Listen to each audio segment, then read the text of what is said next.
Robservations with Robert, Meyer, Burnett.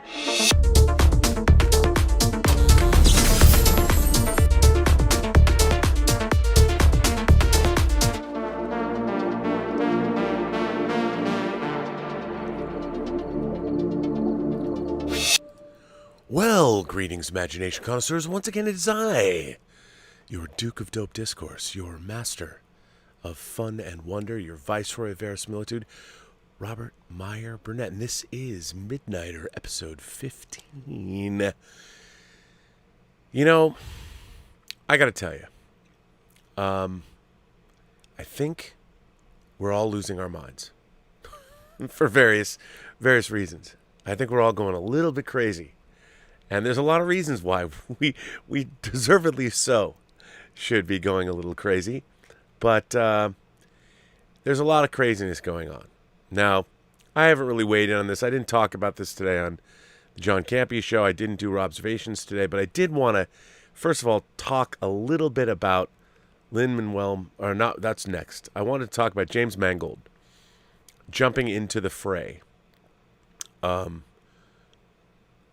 attacking yet again a creative going after a fan who, by the way, admittedly unsolicited, didn't tag James Mangold in his original tweet. I'm sure you've seen many videos about it. People have been talking about it all day. But I would say this, that it's really easy for us as a community of fans to suddenly get all angry when creatives take notice of us. Like, you know, don't you think they'd have better things to do? I know. But I would say this. I understand it is easy to mock the idea of Indy 5, and especially coming off Kingdom of the Crystal Skull. And the fact that Harrison Ford is, 78, or he's 79 now. He's going to be 80. Let's find out. I want to know exactly. But everyone has been mocking this movie. Everyone. Now, we're fans. We can mock anything we want. But you know, I think James Mangold is I would say a world-class filmmaker. I mean, I even love things like Identity, 3:10 to Yuma, Logan, Ford v Ferrari. He's Copland. Go back as far as Copland. He is Walk the Line. He is a world-class filmmaker. He's done a lot of great work.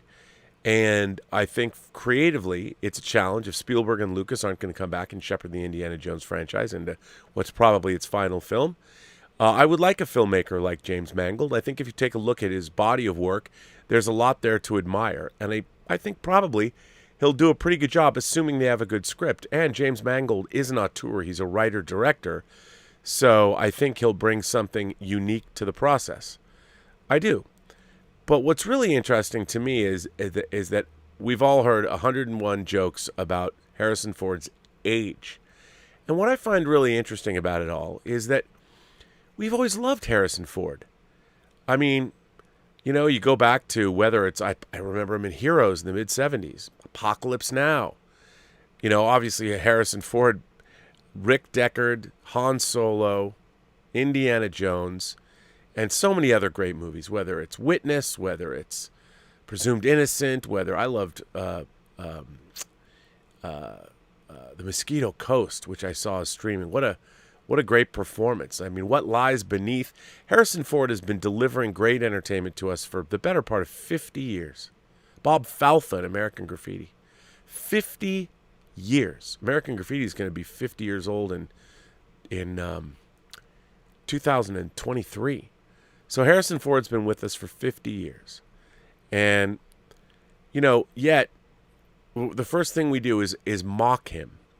And the idea of him coming back playing Indiana Jones, it's like, do you think that anyone like James Mangold or Indiana Jones or Harrison Ford, obviously they're going to get paid. They're going to get paid. And we might actually get a great movie out of it. But what I find distressing is that our first reaction as a community has been to mock. And I would think of all the movies that are coming out that we can all get behind. I mean, are we so jaded that we have to, like, the first thing is our first reaction is to make fun of. And I think we do that with everything now. And it's weird to me because I used to live in a time when I grew up in a time when I was excited about everything. There was the idea that something was going to suck or that we were going to mock a producer that didn't deliver. Obviously, in Kathleen Kennedy, I mean, Frank Marshall, her husband, who was in the first Raiders, posted a picture of her and him on the set of Temple of Doom back in '83 to celebrate the 40th anniversary of Raiders. And it's like, you think about it like, wow, you know, you go back, Frank Marshall and Kathleen Kennedy have been involved with Raiders and Spielberg since the dawn of the franchise 40 years ago. And yet, you know, I understand it's fashionable to dislike Kathleen Kennedy, even though we have no understanding of the pressures she faces on a daily basis, nor do we ever really acknowledge all the work that she's done for the last, well, since she produced her first movie in 1982, which was E.T. Oh, she only gets coffee for people, Rob. Uh-huh. Because you know how everything about producing movies. And it's just an odd thing. And look, do I think James Mangold, he was disrespectful and he made fun of people. And I'm sorry, once you do that, you know, you lose credibility. And it's difficult, as a matter of fact, I think nigh impossible to defend that kind of behavior. Because after all, you know, there's one thing I learned when you make movies. You just listen to people. The first rule of making films in any way, shape, or form is to allow criticism to roll off your back. As soon as you jump in the fray and try and defend yourself, you've lost the war. Because your work should speak for itself. Now, admittedly, Indy 5, we haven't seen it yet. But I can understand Mr. Mangold's frustration. I don't know James Mangold. I've never met James Mangold. I admire James Mangold. Certainly, I've loved many of his films. But I can understand, you know, the horrible ageism that has been shown to Harrison Ford in this community, and the wantonly mocking of. I mean, our society has a complete problem with respect. No one respects anyone else at all. I mean, when I was going to film school, I remember it didn't matter who came to the course, whether you loved them or not. Whenever we had guest speakers, they were revered. They were given a chance to speak, and they knew things, and they had information that we, as people who had yet to make films on their level, wanted to get from them. But now, the idea of respecting anybody for the work that they've done. I mean, listen, if people have repeatedly let you down, and I understand Kathleen Kennedy, there's a lot to answer for the Star Wars sequels, and I don't place the blame squarely on her shoulders. I think as a producer, she expects certain people that she hires to carry their weight, and I don't necessarily think that they have. So it's not always, it's not, the buck doesn't always stop at Kathleen Kennedy. The way things work in Hollywood is when you hire people, they're supposed to do their job. And if they're not doing their job, then you have to make the tough choices. But yeah, when you make something, you don't criticize your fans. It's just not a good look, and it shows weakness. Never let anyone outside the family know what you're thinking. However, I've been, of course, highly critical of modern Star Trek because I've put up with 12 years, 3 feature films, and 5 seasons now, if you include Lower Decks, 5 seasons of what I would consider to be subpar entries into a franchise. That's a lot. That's a lot. And people have asked me, Rob, you haven't weighed in on Star Trek Prodigy. Look, the fact that they have a Medusa inside a robot suit, okay, a Medusan, like the Medusan ambassador for Is There in Truth No Beauty, that's interesting. They're bringing a character in from Peter David's novels. Well, that's interesting too. I would have preferred they actually go and adapt his New Frontier series instead, but okay. I hope he is getting paid for that, or at least acknowledge that in the series, maybe. I mean, it would be a shame if they don't acknowledge that he created a series. I mean, I know they own it all, but if they don't give Peter David some kind of a creator credit in the show, or at least acknowledge the fact that he made up the race that one of those characters is drawn from, then you'll know just how bankrupt modern Star Trek really is. Not just creatively, but we'll see. But, okay. But I think that that's why I Prodigy. I know people who worked on it. One of my favorite modern Star Trek writers, David Mack, is working on it. So I will wait and see. You know, it sounds a little wacky to me. I don't know how Star Trekian it's going to be, but at least, I mean, I'll give it the benefit of the doubt. I'll go watch it. I won't pillory it until I see it. Once you see something, then it's fair game. It gives me no pleasure not to like Fast 9. I've loved that franchise. I've been a staunch defender of that franchise. I liked 8 movies in that franchise. And the 9th movie in the franchise I thought was truly awful.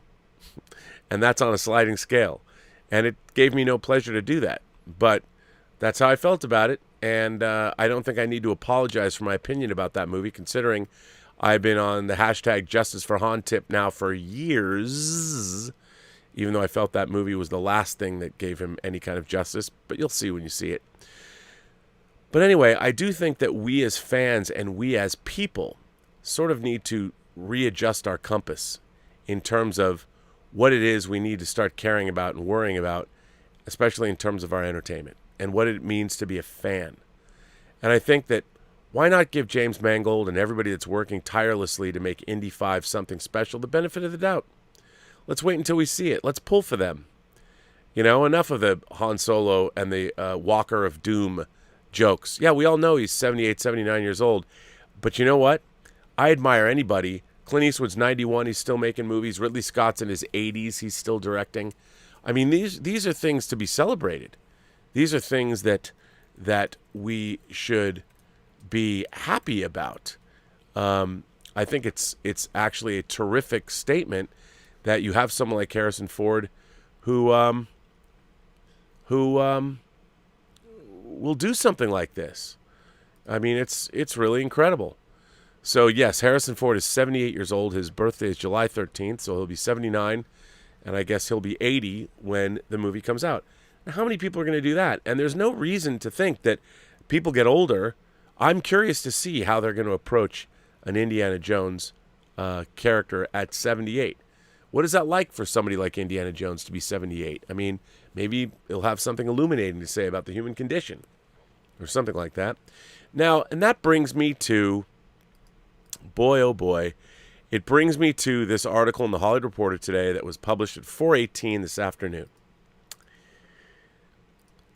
Lin-Manuel Miranda addresses In the Heights colorism criticism. I'm listening. So, Warner Brothers' adaptation of Lin-Manuel Miranda's Tony-winning musical In the Heights has been promoted as a long-overdue corrective to the underrepresentation of Latinos in Hollywood. Yet during the film's opening weekend, discussions trended online over the movie's failure to accurately represent its namesake neighborhood's Afro-Latino population. On Sunday, a video from The Root went viral in which host and producer Felice Leon confronted director John M. Cho and actors Melissa Barrera, Leslie Grace, and Gregory Diaz IV over colorism in the film's casting choices. What would you say to folks who say that In the Heights privileges white-passing and light-skinned Latinx people? I don't know. I want to know where there are any Latinos or Chicanos, anybody who likes to call themselves Latinx, first of all. Chu acknowledges that it was a fair conversation to have, adding, I hope that encourages more people to tell more stories and get out there and do it right. I didn't realize until making this movie that I didn't really get to see myself or people that look like my siblings that are darker than me on screen, says Grace, the only Afro-Latina among the principal cast. So many times we're put on screen in one particular way, and since we get so little opportunities, everyone wants to claim that one story because it's all we've got. On Monday afternoon, Miranda responded to the criticism. I hear that without sufficient dark-skinned Afro-Latino representation, the work feels extractive of the community we wanted so much to represent with pride and joy, he wrote in a message posted to Twitter. I'm learning from the feedback, and I thank you for raising it. I'm listening. Read Miranda's full message below. I started writing in the Heights because I didn't feel seen, and over the past 20 years, all I wanted was for us, all of us, to feel seen. I'm seeing the discussion around Afro-Latino representation in our film this weekend, and it is clear that many in our dark-skinned Afro-Latino community don't feel sufficiently represented within it, particularly among the leading roles. I can hear the hurt and frustration over colorism, of feeling still unseen in the feedback. I hear that without sufficient dark-skinned Afro-Latino representation, the work feels extractive of the community we wanted so much to represent with pride and joy. In trying to paint a mosaic of the community, we fell short. Okay. This is Lin-Manuel Miranda, the man who created In the Heights and created Hamilton. Two huge Broadway sensations that by definition were all about people of color. And there was a rainbow of people that have been part of the cast of both In the Heights and Hamilton since their inception. It is amazing to me that a man like Lin-Manuel Miranda, who has probably done more for representation in the arts, especially on Broadway, getting people of color and more representation around the world to more people than anyone, probably in a long time in entertainment. All different kinds of people, too. The representation that Lin-Manuel Miranda has brought, especially to the stage, to the Great White Way, that he has colored that place up. And yet, Lin-Manuel Miranda is called out, and so is John Cho, an Asian director, is called out for not having specific representation in the film version of In the Heights. I mean, is this where we're at?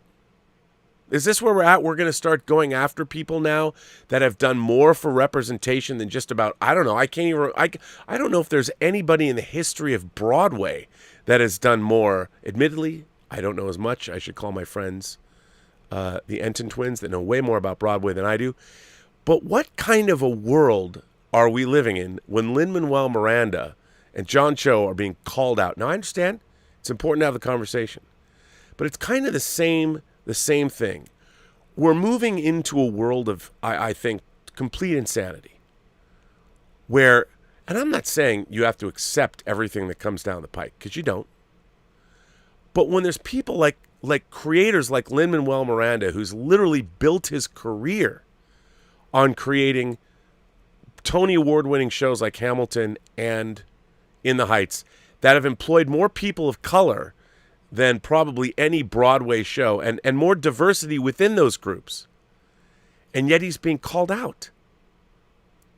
Like, and yeah, obviously he has no choice but to say, as he said, I hear that without sufficient dark-skinned Afro-Latino representation, the work feels extractive of the community we wanted so much to represent with pride and joy. Well, here's the thing. You know, when you're casting a project, you're trying, especially a project like In the Heights, you're trying to get the best people possible, in addition to having the kind of representation that you have. And you can't get everybody. You cannot represent 100% of the population of the planet Earth in every project you make. You can't do it. I mean, there's simply not enough. There's not enough roles to go around for everybody. There's only how many roles? How many roles are, and I understand it's about a very specific place, and you want to represent that place. But I mean, my God, who else is doing this? Is there someone else that I should look at and be like, wow, well, that person's doing representation right? What is happening to our world where a person like Lin-Manuel Miranda and John Cho are not being celebrated for the kind of work that they're doing? They're the ones that are elevating the stories of people of all colors and bringing them to the stage and bringing them to the screen. And yet they're still not doing enough? I mean, change comes slowly. Sometimes it comes quickly. But we need to remember that, man, the world is a very wild, strange, diverse place, but not every movie can be representative of every single person on planet Earth, nor should it be. And I think it's amazing. I would be more inclined to say, isn't it amazing that Lin-Manuel Miranda got his movie In the Heights made? That he actually got this show off the ground in the first place? Does his history not count? It's so funny that people are always judged about what they're doing now. Does anybody look into, like, how many people of color has Lin-Manuel Miranda employed since the dawn of his career? Does that count? Does it matter? Oh, no, I guess only what have you done for me lately? What is this mentality? It's a strange way to live, and it's bizarre. I mean, it's bizarre to go after somebody like he's like the last guy you'd want to go after, but somehow people do. I don't know. It's strange to me. I mean, we as fans are getting so much great material. I can't believe the boys in the Umbrella Academy are airing on various streaming services. I can't believe we're getting an Indiana Jones 5. Who would have thought? Who would have thought 40 years later they're making another Indiana Jones movie? I mean, who would have thought that? I think most people know what the headpiece of the Staff of Ra is. Back in 1981, I didn't know what this was. And now I can't even imagine a world where no one knows what the headpiece of the Staff of Ra actually is.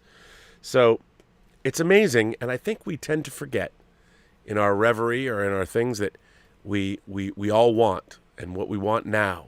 But we should remember what we actually have and what's coming and what has been done and the work that people have been able to accomplish and all the changes that have been happening.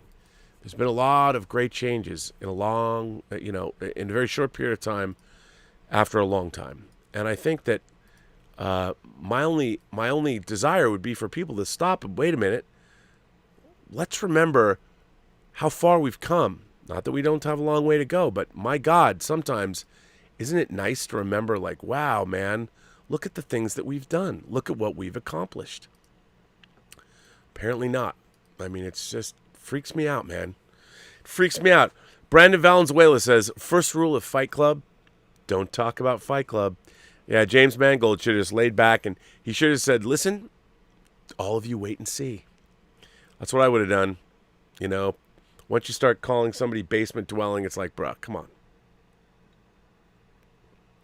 You don't need to do that. And it's not like he tagged you. Although I do think that, we as fans can go a little easy on him, trying to understand the pressure he's under. It's not easy to make movies. I can't even imagine what it's like to take on the mantle of this film. I can't even imagine. Darth Plato says, if Demetrius the One-Eye can fight his own battles in his 80s, then Harrison Ford can be in Indy 5. I agree with that, but I have to admit, Darth Plato, I don't know who Demetrius the One-Eye is. So, I will look. The real Demetrius the One. I thought he was like a wrestler. Demetrius the One-Eye, son of Philip, a Macedonian nobleman, general, satrap, and king.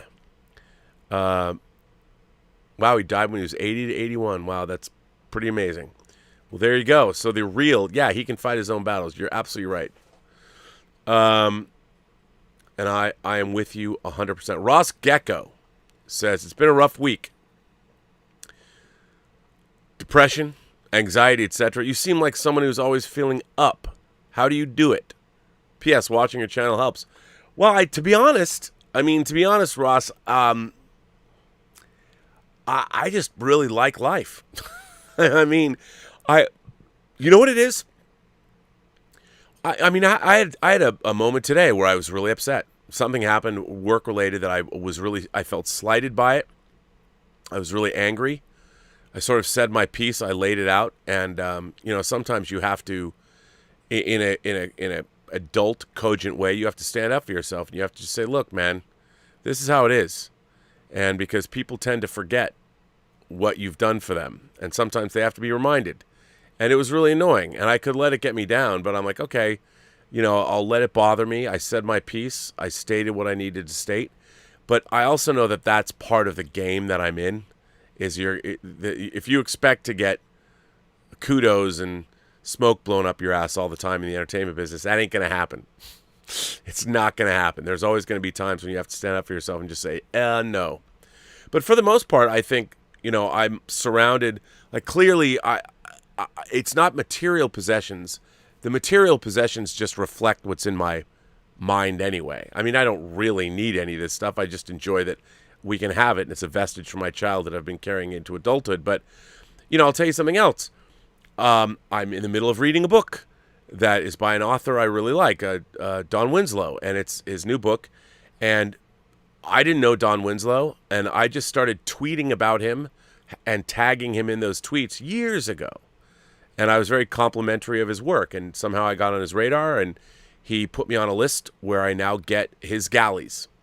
So his books get sent to me, and that was because I was just tweeting about his books for no reason, just because I liked them. It was something on my mind. So, when his new book doesn't come out till September, but I was sent an advance copy of it, and it's fucking great. I loved it. I'm not quite. It's just wildly entertaining, and I love it. So, I live in a world where there's so many things that I like, that I look forward to. There's probably like 40 or 50 authors whose books I wait for. There's just as many filmmakers whose work I'm excited to get. This week, hopefully my 4K discs of Indiana Jones and the Indiana Jones trilogy and the Basic Instinct 4K remaster is going to come out. There's models to build. There's music to listen to. There's art to consume. There's just, for me, there's nothing. And I'm getting older and closer to death and all of that. But for the most part, everything that I'm interested in it's an embarrassment of riches. And I also know that I was blessed in many ways growing up, and I was always excited about things. There was always something more I didn't know or wanted to experience, or so I for the most part genuinely am kind of like, hey, I kind of get out of bed and be like, yeah, man, what's going to happen today? I think it's going to be awesome today, right? And that's kind of my attitude about life. I really think being happy is a choice. I think it's a choice. You have to make a choice to basically be upbeat, because it's too easy to not. It's work. You have to decide, like, okay, it is a lifestyle choice to be happy. I honestly believe that. And yeah, I've always believed that. Well, guess what? As you all know, you can come on this show if you want. And if you have a decent webcam and a decent microphone, although my camera's been flickering and I don't know why, I would allow you to come on. But as I said, if you haven't been on the show, if you're new, I'd rather you hang back, see if somebody new will jump on the show right away. Not that I don't love the people who've been on the show already, but it's always nice to meet new people. Sometimes there just aren't new people here, so whatever. But as you all know, one of the fun things about this program is I get to see you. Who might be here next? You never know. You never know. Ooh, Michaelito's here. Who I don't think Michaelito, are you there? Oh, you can't hear me. Can you hear me, sir? Wow, it's good. You and I've seen you on the Zoom calls, but we've never talked. Are you ready to come on the show? I am very excited to have you here. Now, how is it? Is it Michaelito? How is it properly pronounced? Michaelito. Okay. Michaelito is a member of the channel. He is a longtime imagination connoisseur. And I'm going to bring him on to, you know what, I think, why don't I bring you on the show and just you and I will talk for a minute. So would that be okay with you? All right, I'm going to bring you on. Hang on, let me just put you in, coach, and you can be on. Just takes me a second. It's going to be fun to talk to you. I always see you in the Zoom calls, but we never get to talk. So let me bring you on. And let me just straighten you up. Okay. Please welcome to the show our friend and member of the channel and supporter and I would assume imagination connoisseur. I could be wrong about that. Some people don't want to identify as imagination connoisseurs, but please welcome Michaelito. Michaelito, welcome to Midnighter. Thank you so much, Rob. I consider myself an imagination connoisseur, but recently I'm starting to think of myself as an imagination contrarian. Well, okay. First of all, where are you coming to us from? Look at that. All right. And now I'll take it off so you can actually see my eyes. An imagination. Oh, first of all, you've got me deeply intrigued now. An imagination contrarian. What do you mean by that? This story that you led off with tonight, that's in your banner, just really heightens exactly the way that I feel about it. First of all, I've seen In the Heights several times on HBO Max. I went to Regal Theaters on Friday to see it in IMAX, which Oh is man, which is another story entirely. I'm going to go again today, Tuesday, to see it in IMAX at Regal Cinemas, and it I honestly, the film is so good. I just do not understand why it fared so poorly. I watched Campia's segment on why he thought the film did so badly. I'm a little he nervous, so loved it just bear too. with me. Well, he loved the movie, but he's giving a lot of excuses for why it didn't do well, and there's only one of them that I agree with, Right. and that's the fact that it was on HBO Max. No star power, I guess that could be a problem, but it really wasn't a problem for me. Poor trailers. I don't even know what the man is talking about, because the trailers, I watched all of the trailers. I They watched the took first different 8 minutes too, and I thought the first 8 minutes was amazing. They took so many different sequences from the movies, and the way that they cut those trailers, despite the fact that all the parts were completely different, those trailers always fit together. They were seamless. I thought, as far as trailers go, that it was a great promotion. What's the conflict? The conflict is man versus life. That's what the conflict was. Right. So the man drives me crazy a lot of times. I really do. I don't expect you to say anything bad about him. Let me do that. No, we differ on many things. I mean, I'm a big. I think what John does, day in day out, he's very good to all of us that work with him. But we have differences of opinion.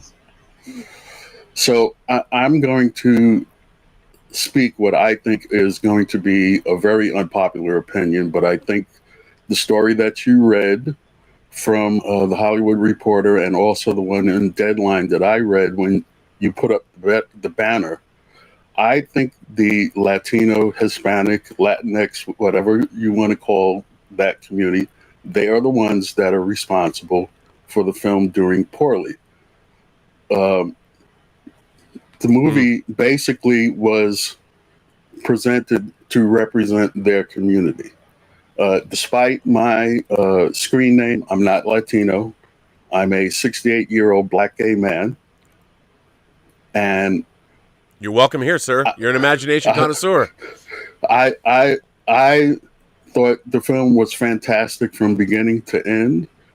And when you read that story, it just made me so angry. And I compared it to Black Panther. There were no light-skinned blacks in Black Panther. Was I supposed to not go see Black Panther because there were no light-skinned blacks in Black Panther? That's ridiculous. It's absolutely ridiculous. And I am just getting so that I don't even understand what people are thinking about anymore. Man, look, you and I park our shuttlecrafts in the same shuttle bay. I honestly, that when I read this criticism of John Cho and Lin-Manuel Miranda, I mean, look what he's done for Broadway. Lin-Manuel Miranda might be responsible for getting more people of color interested in Broadway in the last 10 years than any other Broadway show, and within the Heights. And the people he's employed, and the way that he's brought the musical out to show how the musical it can be modernized and updated and bring in audiences that would never be interested in musicals. I mean, there's probably some people that are upset that he hired John Chu to direct the movie because John Chu is an Asian. But I'll tell you what, Thursday when I was watching In the Heights on HBO Max, I went back and forth between In the Heights and Crazy Rich Asians. That's one of the reasons I was so excited about the movie, because Crazy Rich Asians was a fantastic movie. Yeah. And it had a lot of dance set pieces in that movie, and it was great direction. And it was So wildly entertaining. exactly. And so I was really looking forward to it, and it just makes me nuts. The whole thing makes me nuts. Well, okay. I would have you lived in Brooklyn your whole life? Actually, I'm on Long Island right now. Oh, you're on okay. But you're from Brooklyn. Yes. So, in your own lifetime, you must have seen massive change in our society in terms of acceptance of various groups, the groups you belong to, that you identified with. So much change. You said you're 68? Yes, correct. Okay, so you probably weren't old enough to participate in like Stonewall or something like that. But I mean, it happened. And the way our society has changed over the last 60 years has been pretty good. I mean, sure, we have a long way to go, but Yeah. I mean, I can't imagine that. One of my very best friends, my oldest friend in the world, that we've known each other since we were 2. He came out, and he was the first person I knew that got married in a same-sex relationship. He married his husband, and he told me, he said, I never thought this day would come. Like, I never thought that I would be able to live this way. And then they rescinded the ability in California to be married, so they didn't know if their marriage was going to be considered valid. Luckily it was, and now it's not a problem. And they've been together for I think they've been married for 20 years, close to that. Yeah. And it's, I mean, and now it's pretty much the law of the land in many states. I mean, these kinds of changes, they were happening. They are happening. They were a natural evolution because people deserve to be represented. They deserve to be heard. They deserve to be treated like normal human beings because they are. And yet, in the last 5 years, maybe, it seems like everybody is acting like we live in the worst, most oppressive civilization that has ever existed. And I don't understand it. Well, I slightly disagree with you on this point, and only because when you consider, let's take for example African Americans. Mm-hmm. This country has never, and I'm sorry to the rest of the audience to get in something mildly political. Please do. But this country has never accepted African Americans as full citizens in this society, right from the word go. I've always said that, and I agree with you. And you can look at the Constitution, and from that day to this, it's always been the same. And you can't expect my community to just toss that off. Yes, things are getting better and whatever, but they could still be much better. Yeah. I definitely agree with you that things were headed on the right path, but that's not good enough. And that's kind of what bugs me about these movies.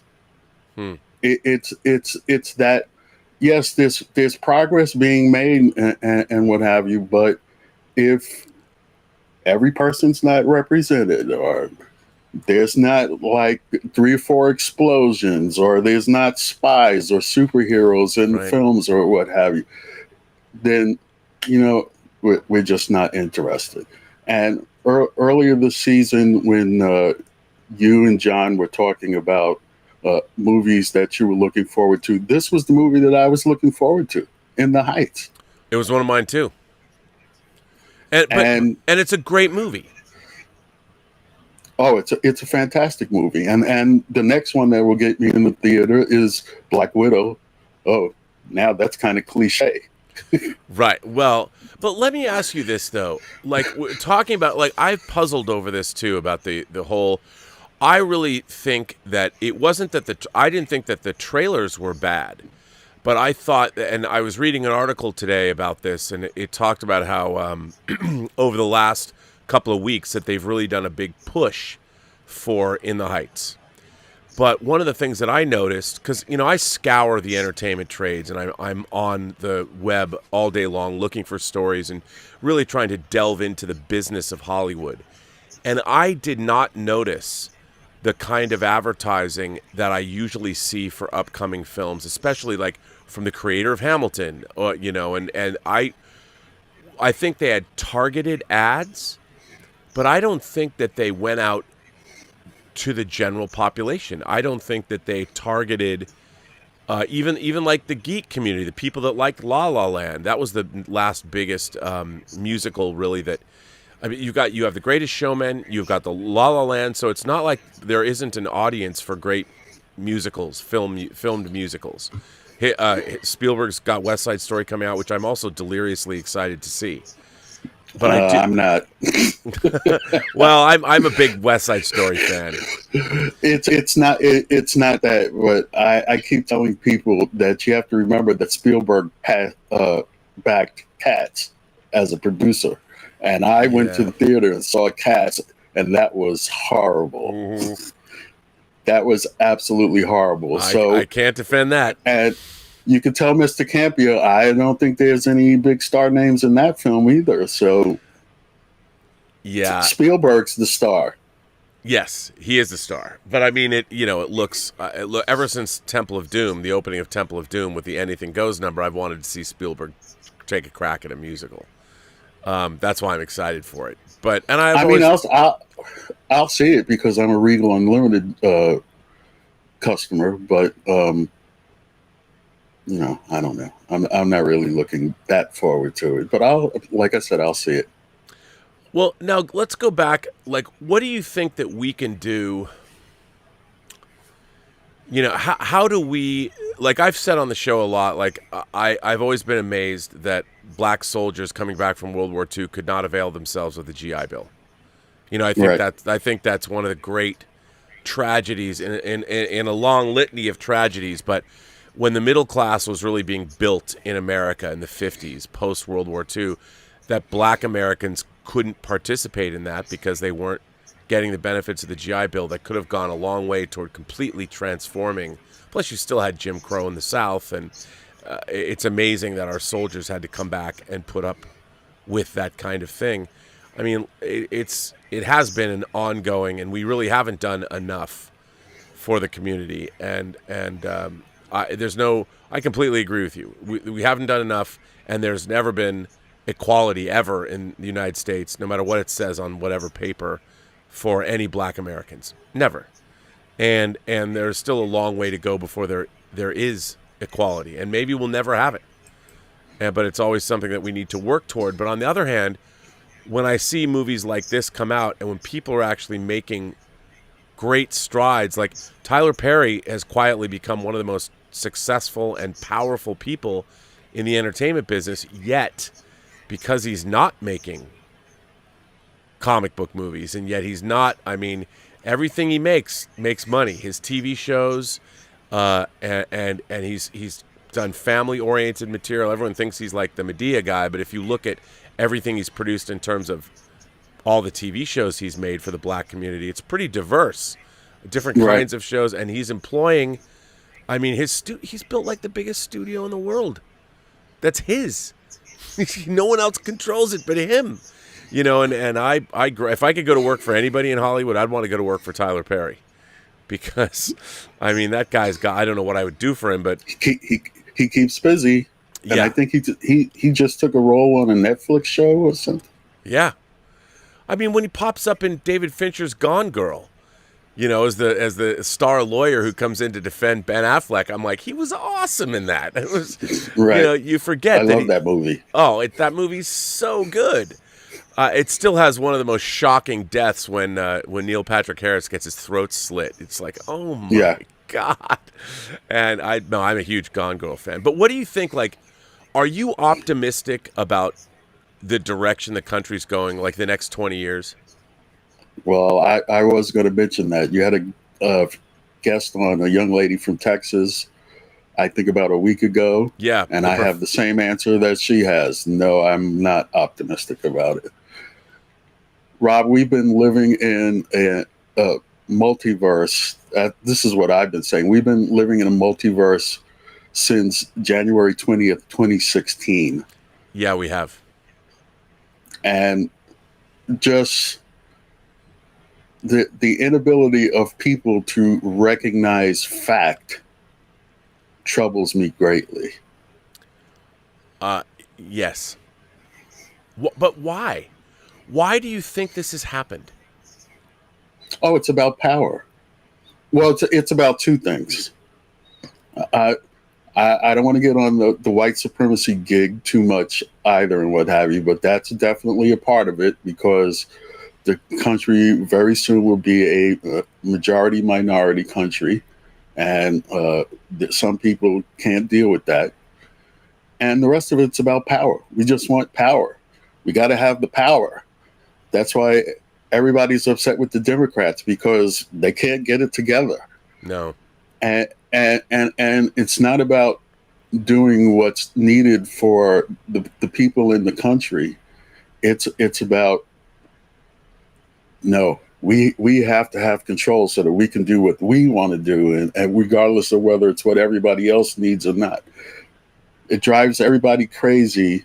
I call the former president, well, during his term, I called him the current occupant. So he's now the previous occupant.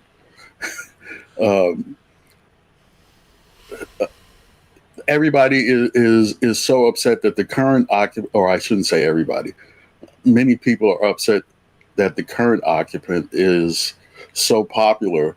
And that's because he's doing things to help citizens. And it just drives the other people nuts. But, you know, we'll see what will happen.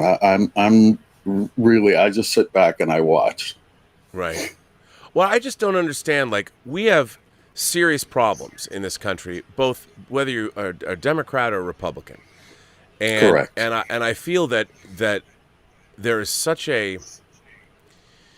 We're at loggerheads to the point where nothing is getting accomplished. And the problems that we need to surmount are problems for all of us, not just whatever political affiliation you believe in. These are things like infrastructure being one.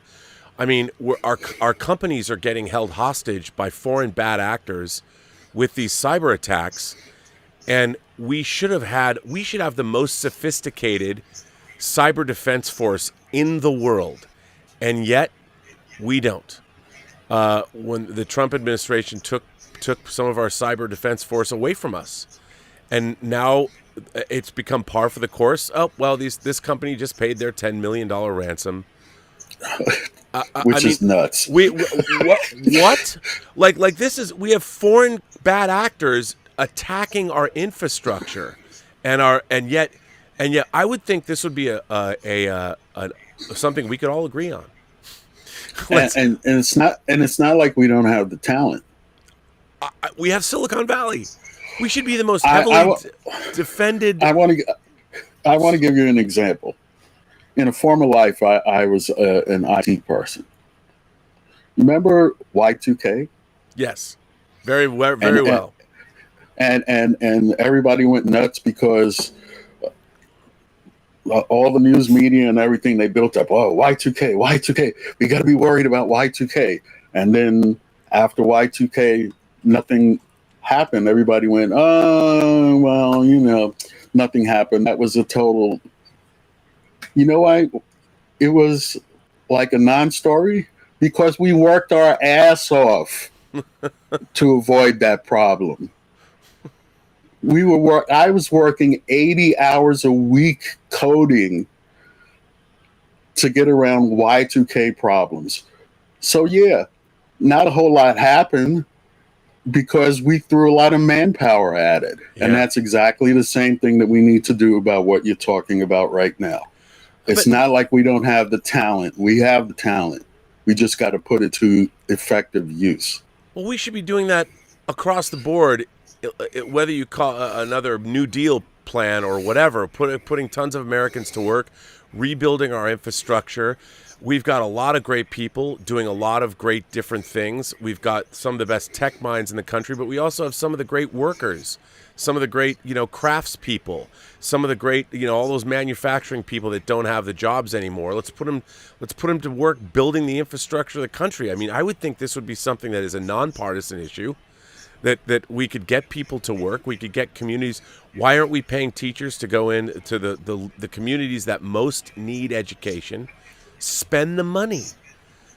You know, Exactly. I always think that all of the lessons that we need to know are in the greatest films, beginning with The Godfather.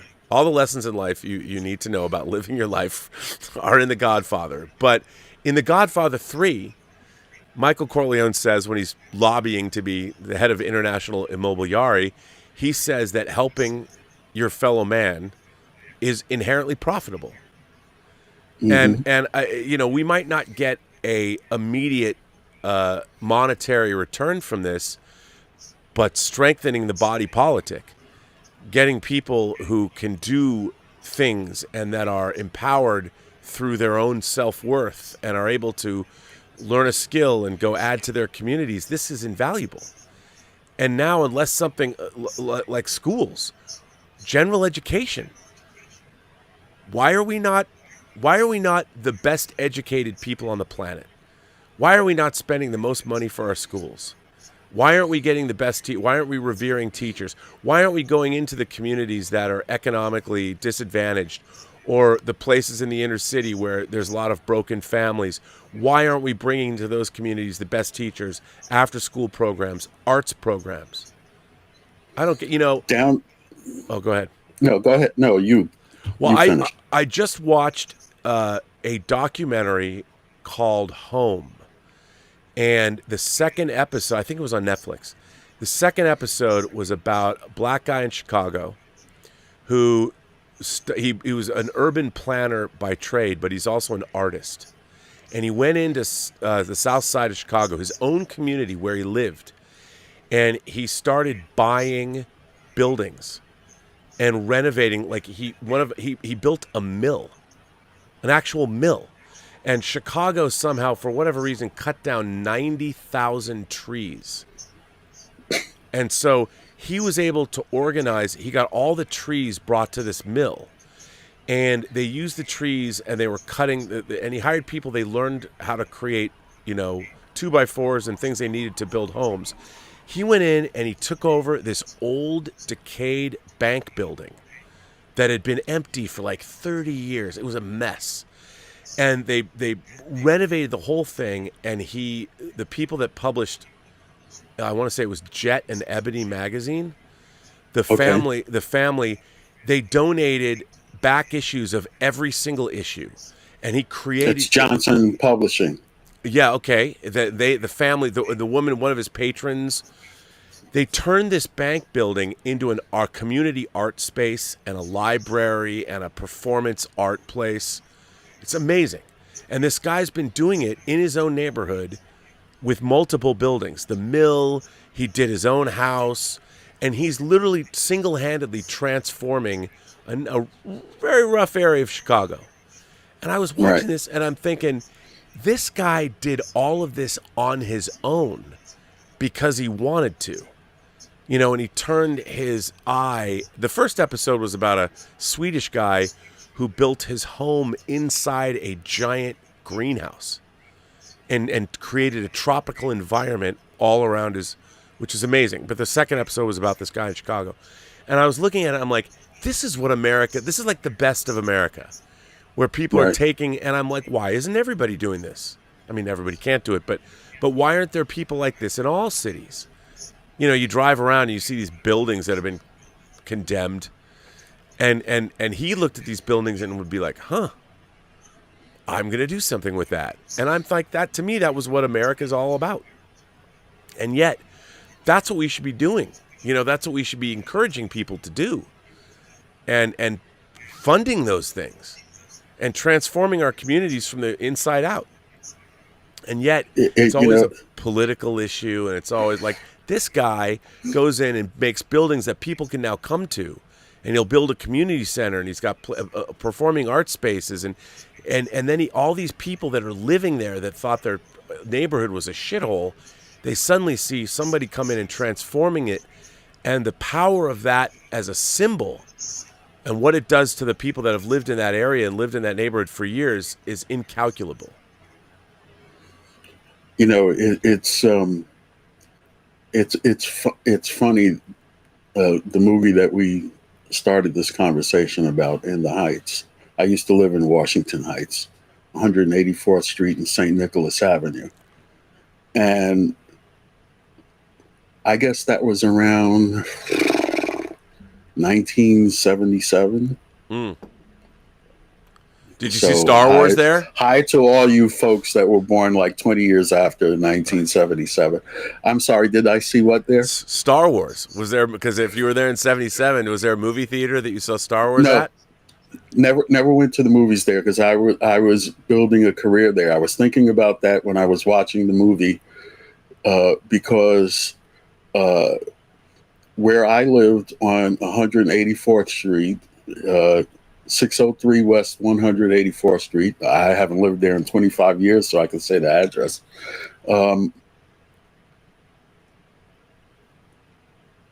They had alternate side parking. And it was a challenge just to park your car because it was 2 days on one side of the street and 2 days on the other side of the street. And I would come home from work and I could literally spend like 90 minutes finding a place to park. Right. And they put up, the city put up meters that went halfway into the block because all the stores on St. Nicholas Avenue, it's commercial. So they put up meters so that they could collect that money. So I used to have a system where I would risk getting a ticket. It was $10 for parking at an expired meter, $15 for parking on the wrong side of the street, $25 for double parking. So if I couldn't find a space to park, it was just like, well, which ticket do I want to pay this week? So it was totally nuts. But I mean, I just went back and forth to work. So like that scene where, now I think the scene that they shot in the tunnel, in the subway tunnel with Abuela Claudia, I think it was Abuela Claudia. That was at 191st Street, I think. But at 181st Street, the station that I use, it's just the subway is so deep into the ground that you had to take like escalators and elevators to get down to the subway platform and what have you. So I was, that tunnel scene, it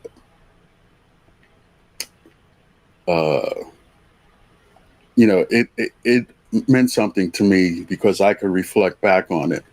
And, at that time, it was just nuts to do anything other than working because I was trying to establish myself in the IT industry. Right. Where did I go to I really didn't start going to the movies until I moved out to Long Island, which was in like 78. And they used to have a multiplex up by the Long Island Expressway that I used to go to movies there at all the time and what have you. And then eventually they shut that down and turned it into a Lowe's. And now there's a outlet mall nearby that they have the Regal cinemas in. Well, you call yourself an imagination connoisseur. What was your gateway when you were growing up? When did you start? Did you read comics? Were you watching movies? Were you watching Star Trek? Or the 4:30 movie? What was it? Well, as far as Star Trek is concerned, it was WPIX TV 11 at 6 p.m. every night, Monday through Friday. So that's where I saw Star Trek, the original series. The first movie that I remember seeing was The Sound of Music. Wow, okay. At Radio City Music Hall. Wow. That must have been pretty great. I actually wrote a letter to you about this, but it happened to be on a Saturday that you had to make a quick exit. So I don't know if you saw it or not. But because I commented the fact that movie was about 10 minutes short of 3 hours and had an intermission, and nobody complained about how long the movie was. Nope. Now everybody complains about how long the movies are, and The Sound of Music was like 60 something, Yeah, it was, I think, maybe 50 something. No, it was. I want to say it was 66. Maybe it was later. Maybe was it 64? Maybe. Sound of Me is 65. Okay, and then the maybe 4 years later, I know it was as I was getting close to graduating from high school, I saw my first Broadway show, which was The Mean Nobody Knows, Hmm. which was a fantastic Broadway show. It was off Broadway. There was no stars in that either, and they could produce that. They could produce that show now, and well, I guess maybe you and I and a few other people are the only ones that like musicals, but it would knock us out anyway. Um, and I then, was lucky. My grandmother took me. I grew up with it. We'd see the traveling shows in Seattle. Like I saw Les Mis, and I saw Cats, and I saw the Fantastics, and I saw The King and I and Camelot. So my grandmother always took me to musicals, and I always really liked them. So My I was first lucky. general audience movie was Goldfinger. Wow. Did you see it at first run? I guess you could have. Yes. Yeah. So 64. And what I wrote in the letter was that even a young black cis preteen boy could react to the laser going up, and the first thing that's going to go is Mr. Bond's genitals, Yeah. before they cut him in half. So that was a fantastic movie. I love Goldfinger just from beginning to end. It's because it's great. Well, can I ask you a personal question? Since you brought up the Sure. fact that you are gay, when did Yeah. you come out? When did you come out at that time, and was it hard for you to do so? It was 1993. Wow. So you had lived a lot of your life not Oh yeah, not being that yourself. was 40. That was 40 years. I was married too. Wow. Now, did you know you were gay always? No, I should have known that I was gay always, but I'm an idiot. So no. I used to like pictures of men used to always excite me as opposed to like pictures of women and what have you. But like I said, I was an idiot, so it didn't register that Right. that's what was going on. And I was talking about living in Washington Heights. I shared an apartment with a young man from Trinidad that I was attracted to, and that was a big problem. And you were young then. Yes, I was like 18, 19 years old at that time, and what have you. And then I moved out to Long Island with my parents. My parents and I bought one house, and my brother bought the house next door. Wow. And and so like we had like a little family compound and what have you.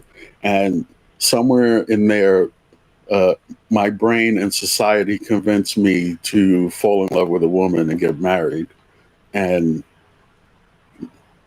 that took a while to work itself out. Maybe like 9 years. Did you have kids? Yes, I have one daughter. So when I turned 40, I think in 1993 there was a March on Washington. Mm-hmm. And I felt motivated that I had to go there, that I had to go to DC and participate in the march. So I did that, and then the coming out phenomenon is really strange. I guess different people react to it in different ways, but when you finally accept yourself, you kind of go a little nuts. So from that point on, it was just like totally crazy. I quit my job. Like I said, I was working in IT, so it wasn't like I was struggling for money at the time and what have you. I picked up and flew out to California and visited a few friends out in California, decided that I liked it, and I moved to Long Beach, which is a fabulous, fabulous city for not just being multicultural, but also it has a great gay community Yeah. in Long Beach. Plus, it's beautiful. And I was, yes, very beautiful. So I was there from 93 to 2002 before I moved out to the desert for about 4 years, and then I came back to New York. Did you move out to Palm Springs? Yes. Yeah, Palm Desert, actually. Yeah, my grandparents lived in Rancho Mirage, so I mean, I grew up going out there, but another great, vibrant gay community. And that's a funny place. You know, most areas have like gay pride in June and what have you. In Palm Springs, they have it in November, and that's because of the heat. Yeah. You know, for somebody that lived here in the East and you're used to dealing with like 40s and 50s and then you move to Los Angeles and it's like 72 and sunny all the time. And then you go out to the desert and they talk about the one teens. And I looked at a friend, I said, what's the one teens? and it's like 110. Oh, it's absolutely, but it's a dry heat. That's what I would say. Like, I'd go out to visit my grandparents in the summer and stuff, and it was like I'd never experienced coming from Seattle to walk outside at night and it's 115 degrees. It's like, wow. But I liked it. I liked that hot desert night thing because it was a dry heat, and it was. Well, at night it was very comfortable. You know that a lot of people don't realize that California, it's warm in the daytime and it's cool at night. Yeah, relatively cool. You know, when you go from 110 to 50, it feels cool. So yeah, I also love the way Palm Springs smelled at night. It just smelled really, that desert smell with the flowers and the. I loved it. When my grandfather passed away a little over 10 years ago, I mean, my mom sold the house, and I was like, why keep it? Why do you not want to have this house? We can rent it out. I mean, and that was during the subprime mortgage crisis, and I'm like, the house, if we kept it, it would have been worth 5 times what she sold it for. But I'm like, don't give it away, and I there's no reason for me to go to Palm Springs anymore, and I really miss it because I started going there from 81 up through 2008. And I used to go to the tennis matches at I guess it's Rancho Mirage. Was it Dinah Shore? Oh, that was golf. But no, it's in March. I can't think of it right now. I can't think of the name right now. 68, the brain goes. Yeah. Also, I did too much drugs in the 80s too. Man, I would love to have being in New York and in the I just watched a whole Halston documentary, or not the show that Ryan Murphy made that stars Ewan McGregor. I didn't think it was particularly good, but I'm like, man, I would love to have lived during the Studio 54 era and been fabulous and hung out with Liza Minnelli like Halston did. Like, I would have loved that. I would love to have been Halston, just dress well and hang out with fabulous people and do copious amounts of cocaine in the 80s and just party. It would have been fun. Assuming I could have kept it together and not spun off into oblivion. I did OPC. Other people's cocaine.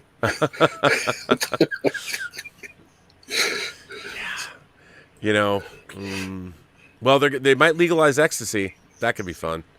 But they'll re-legalize. It was legalized. It was legal up until 1986. But they've been using it now for PTSD and people that are depressed. I'm a big advocate of it, as long as it's pure. Pure MDMA.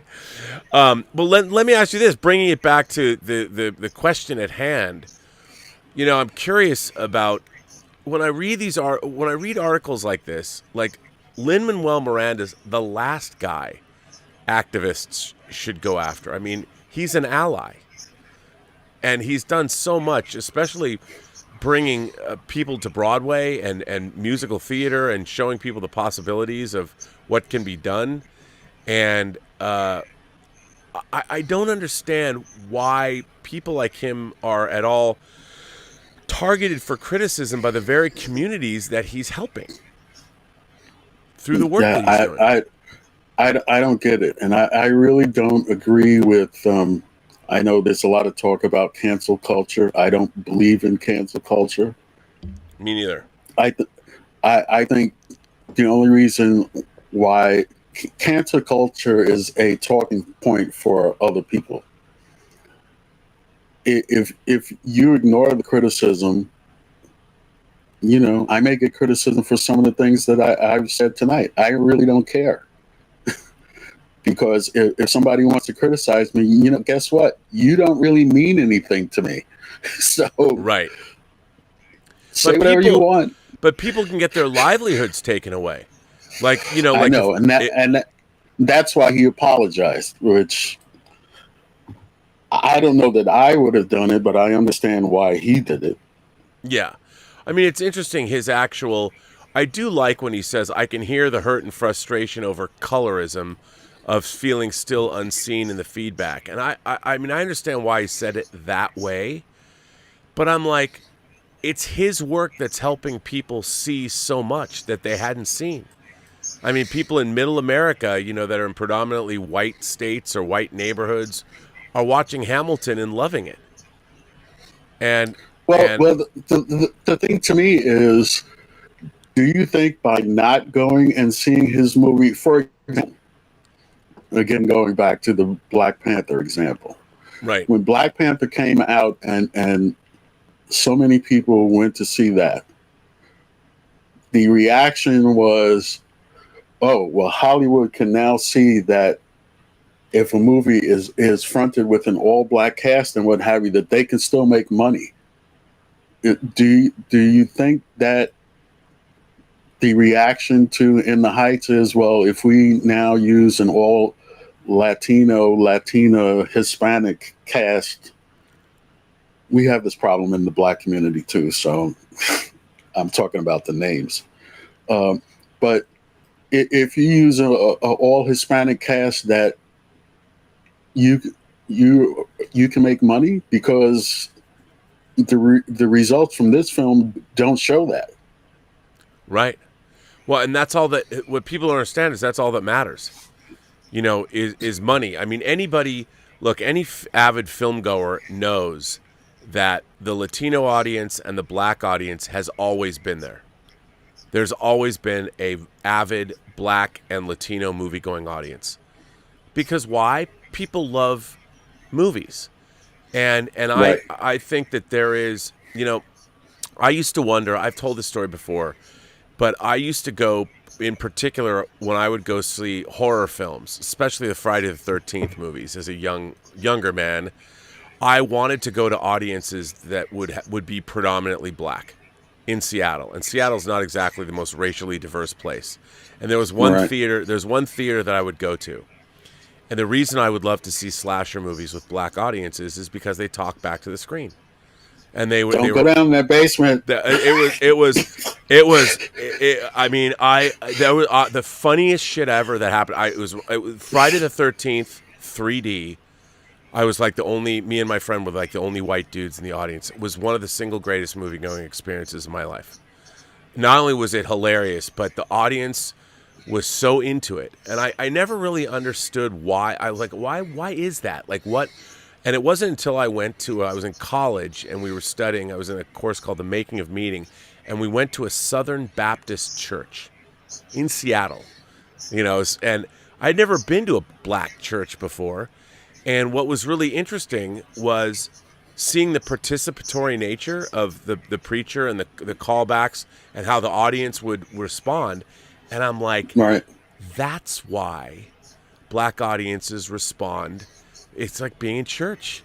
It's a call and response. And I'm like, and after I knew that, I'm like, yes. And it was like this startling revelation to me. I'm like, oh my God, of course. Because, I'm a Jew, but I went to my friend I told you about who's gay. He's a Catholic, so I went to like his first communion, and I would sit in Catholic church. I went to a lot of events, and you just sit there. and you don't Yes, say there's anything. no call and response in Catholic Church. No, or any, there's some Pentecostal church I've been at, and there's a little bit of, but it was the black church is like you feel the Spirit of the Lord in that church, man, and Right. and that's what I was like, yeah. So that's why I loved, and I didn't understand it. I just knew that it made the whole, because the Friday the 13th movies were not good, they were just, and it made the whole experience better because what I was thinking in my mind, everyone would articulate like, why are you going in that dark room? Why are you doing this? That's what I meant by don't go in the basement. Don't go in the basement. It was, and then they would respond. They would know you shouldn't go in there, and then they would talk. They would narrate the scene, like people would narrate the scene, and it was the greatest thing ever, and that's why I did that. And I'll tell you, the first time I ever went to New York was in 1990, and I said to my sister, my grandmother sent us there because she was from New York, but we'd never been there. And I said, we have to go I need to go to 42nd Street. I need to go to Times Square, and I need to see a movie in Times Square at a Times Square theater. I want it to be a horror movie. And I didn't know what was playing, and I went and saw Exorcist 3. And I was sitting next to this guy. He must have been 6'5", this big black dude. And he looked very formidable, 1990. And that guy was having more fun. And I'd seen Exorcist 3 like 3 times. I loved Exorcist 3. I was like, I said to my sister, I go, we have to sit next to him. And my sister's like, why? And I go, you'll see. And it was, there wasn't very many people in the theater because the movie had been out. But he was so into it, and his ongoing commentary was the greatest thing ever. Because The Exorcist 3 was it's a great film. I love Exorcist 3. But it's pretty erudite. It's pretty upscale. And he was with it. He had brought up his commentary was elevated to the material. It was not he had erudite call and response to what was going on the screen, and it was witty and insightful and hilarious, and he was fucking terrified. The movie terrified him, and it was just the greatest thing in the world. I actually thanked him afterwards. And my sister's like, what are you doing? You don't know that dude. I go, I know, but you know what? We're kindred spirits. I got to go talk to him. Right. Because it was like in the middle of the afternoon. Like, what dude, anybody, it doesn't matter who it is, that goes to see Exorcist 3 in the middle of a weekday in the afternoon in Times Square. I'm like, you're a friend of mine. I don't care who you are. Right. And it was awesome. But, yeah, I love, by the way, I saw a play called we went to a musical called City of Angels when we were there. Okay. I thought for sure that would get turned into it was a story about Hollywood in the 40s. I thought for sure that would get turned into a movie, but it never did. I'm glad you mentioned City of Angels. To Live and Die in L.A., dude, one of my favorite films also. Dude. Why is this not available anywhere? I'm not a big, now one place where we differ, I'm not a big physical media guy because I just don't have the space to get physical media, but it is not available on digital anywhere. No, it really makes me nuts. Do you have a Blu-ray player? I do. Would you like a copy of To Live and Die in L.A.? I would love a copy of To Live and Die in L.A. Okay, I'll tell you why I say this, because so at one point about 5 years ago, 7-Elevens were selling like discount Blu-rays. And I was going in there, and I literally, when I had a Elantra, and I would buy Blu-rays of movies that I loved that were like $4, and I would give them to people that rode in my car. I said, "You get a fabulous parting gift for riding in my car." And I had and I would give people Blu-rays, and I bought like 6 copies of To Live and Die in L.A. And I still have a few. And since you brought it up, you deserve a Blu-ray copy of To Live and Die in L.A. I love that movie. Dude, I love that movie. I have in addition to the other copies I have 5 different copies of it from all over the world. Dieter Bastian got me the German media book. I don't know why. In France, they released it with a hardcover book, which I ordered it from Amazon, then they said they didn't have it, so I'm obsessed with getting that. I have the Japanese version, I have the UK Arrow version, I have the Shout Factory version, and I have the MGM version. Oh, and I have a Wow. Did I say I have a Japanese version? I have a Japanese version of too. And hanging in my bedroom, I have a Polish one sheet, a Polish movie poster, original, which is really cool. It's got the black. It's got like a Kodalith counterfeit, like when Rick Masters is making the counterfeiting plates. It's got like these dollar bills. Polish movie posters are great, but I have that hanging in my bedroom. I'm obsessed with that movie. I love that movie. It's one of my favorite movies of the '80s. I mean, it came out in October of '85. It's peak '80s. Actually, I think it's November 1st or something. But I love it, and I will send you the disc. I have a whole stack of discs I'm sending people. Just send me your address, and I'll ship it out. No problem. You need it now. I desperately need it. You need it. Oh, Google is talking over there. I'm sorry. Oh. What I do have some physical media, and I don't know how you feel about this movie, but I do have a Blu-ray disc of 1941, Spielberg's 1941, because it has the extended version.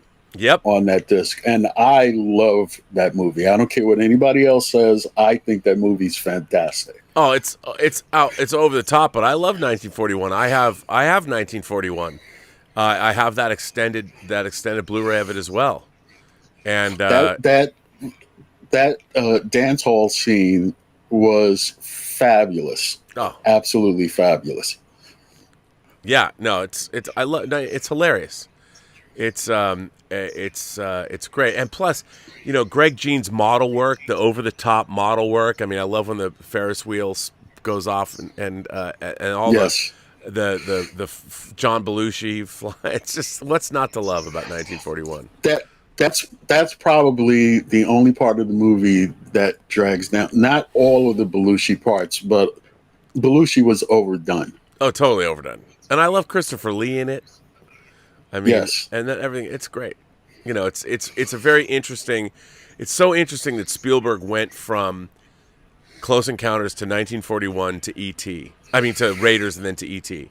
Because 1941 really didn't. It kind of derailed his career, but it's so Spielberg. It's got the Spielberg magic to it. Yeah, is it overwrought and overblown? Yeah, but that's kind of what makes it fun. I have a question for you. Yes, sir. You always talk about the different genres of movies that Marvel produces. And I guess I'll send it all at the same time. I'm going to send you an article which you may have read, because like you said, you read a lot of things. But we have a dispute about, not that we have a dispute. You talk a lot about Feige and Victoria Alonso and Louis Esposito, and that's fine. But I'm big into the other producers that compose the Marvel Parliament. Yeah, and I want to send you an article about that and a little bit of research that I did on, and not a lot of research, but a little bit of research that I did on that. So I'll send all that to you. Oh, I would love to do that, because I'd love to cover that too, because they've been there from the beginning as well. A lot. Yeah, it's actually amazing. When I did the research, you can look and see why they have the system that they have. And Derek Kolstad, who I just watched his movie Nobody, which was also fantastic. Yep. And he worked on The Falcon and the Winter Soldier. He did an interview with Collider. And I don't know that you read it, but that's the article that I want to send you. I haven't read that article, but I would love to read that. Okay. The question I want to ask you is, so you talked about the many different genres of movies that Marvel does. Do you ever think we will see a Marvel musical? Yes. I do think that we're going to see a Marvel musical. And I think that, because when I think back to, I have to go back to Buffy the Vampire Slayer. And when they did the musical episode of Buffy, that now every TV show has done like musical episodes. But that was Once More with Feeling was the name of that episode. And that was an incredible, they made a musical work in the confines of the canon of that show.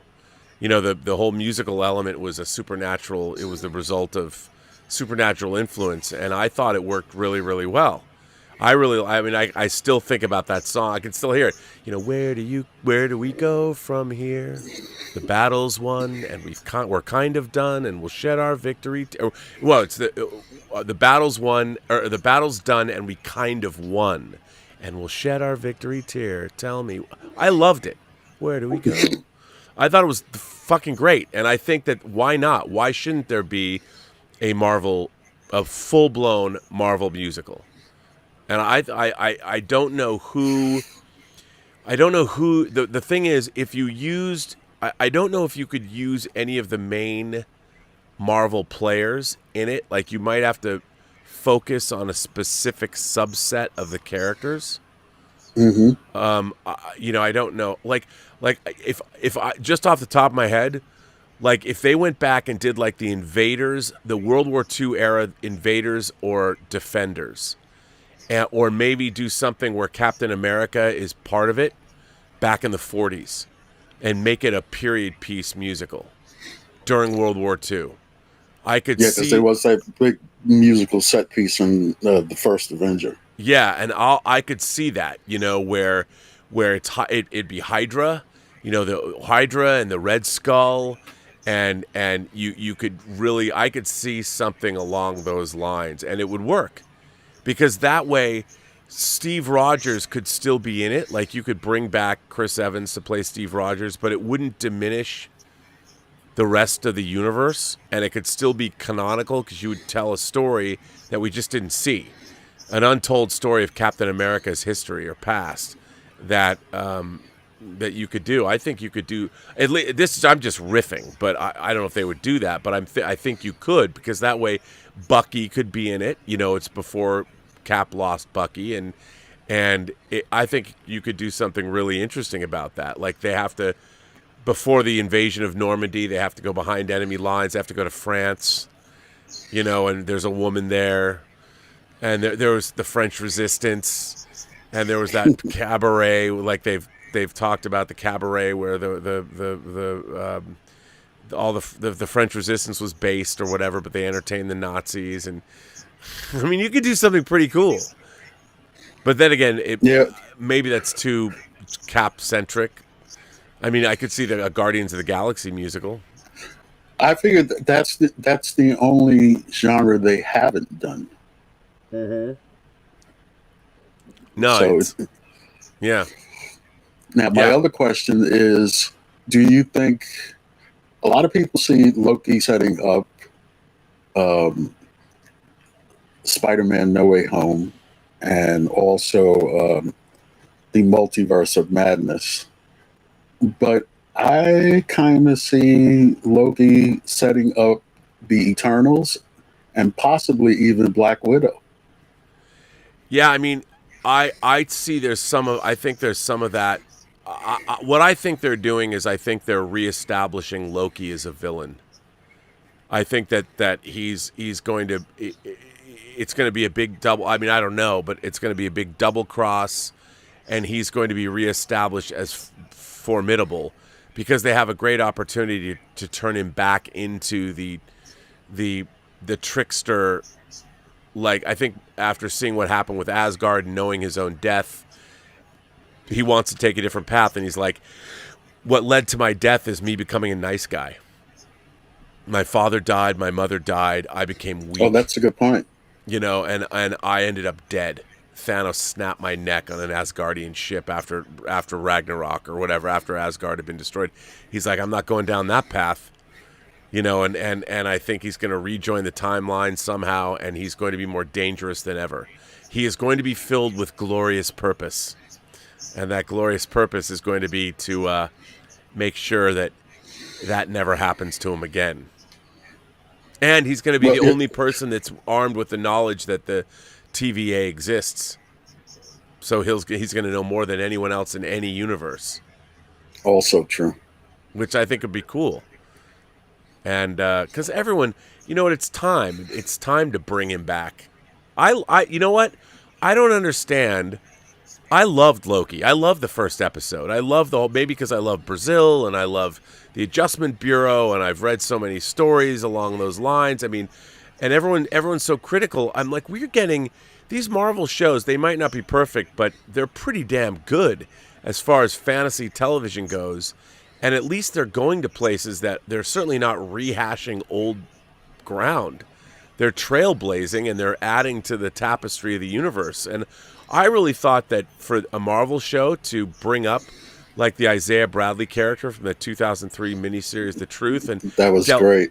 Delve into those the Tuskegee Airmen, it's analogous to that, and how he's like, a black man is never going to be Captain America, and Sam Wilson's like, you know what? I know all of these things. I know America's fucked, but I believe that I can do this. I mean, that philosophical battle between the two of these guys was pretty amazing. That was part of a Marvel show, and yet everybody shits all over it. And it wasn't perfect because they had to retool it because of the pandemic. It was going to be more about a pandemic. And yes, I thought the Flag Smashers storyline, because it was a bit muddled and all that. But the central conceit of Sam Wilson finally, look, he gave up the mantle. He gave the shield away at the beginning because he didn't think he was worthy. He didn't think he was. And through that journey, decides to take the mantle of Cap. This is great. This is great stuff. Like, if you had read that in a comic book miniseries, you would have ended that series and been like, hell yeah, this is what this story's about. And I think it was an important story. I liked it a lot. They have one of those making of series about all the different Disney Plus shows. Mm-hmm. It's either Assembled or Legends. I can't remember. It's called Assembled. Which and the one on the Falcon and Winter Soldier, I watched that one especially because I was of the opinion. I remember not only that when they went to Europe, they had to stop production because of COVID, but also when they went to Puerto Rico, they had to stop production because of an earthquake that they had down there. And when they did that, when they talked on that show about making the series, that was a big part of what the problem was with that series. They had to match interiors and exteriors from Puerto Rico to, was it Hungary? Yeah. Or Austria? I think it was Budapest. That's Hungary, correct? Yes. Okay. Again, 68. Come on. They had to match interiors and exteriors so that everything would match up. And it was originally supposed to be a 10-episode series, and they cut it down to 6 because of cutting that storyline. Yeah. So, I mean, the fact that it was uneven, I kind of understood it. It was, it wasn't really good for the show, but I mean, the show was fine.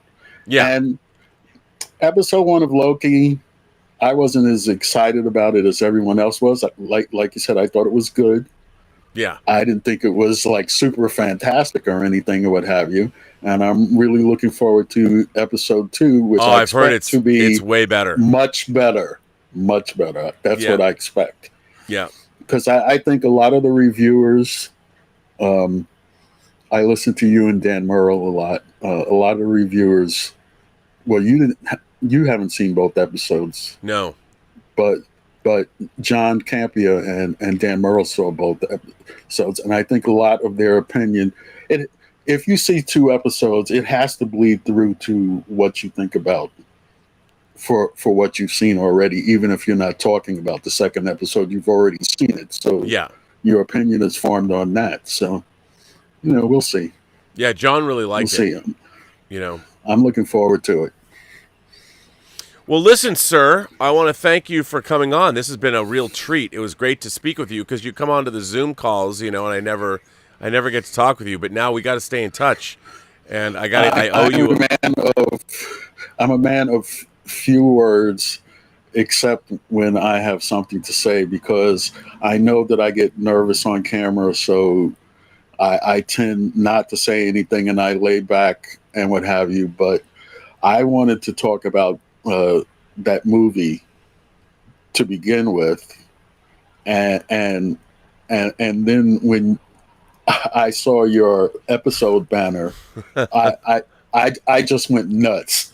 And it was just like, Drop the link. Drop it. Drop the link. Well, that's exactly what I'm so glad to hear you say that, because that's exactly what I was hoping, because that's a lot of the time I can't. I feel like if I talk about this stuff, people are going to get. I think on the Midnighter I can talk about more. I guess it really doesn't matter, because once it's on YouTube, it'll be up there anyway. Yeah, sure. One more thing. I know you've said the show is on the bubble, and believe me, I kind of get it, because it's like the middle of the night. You do a lot of streaming and everything and what have you, and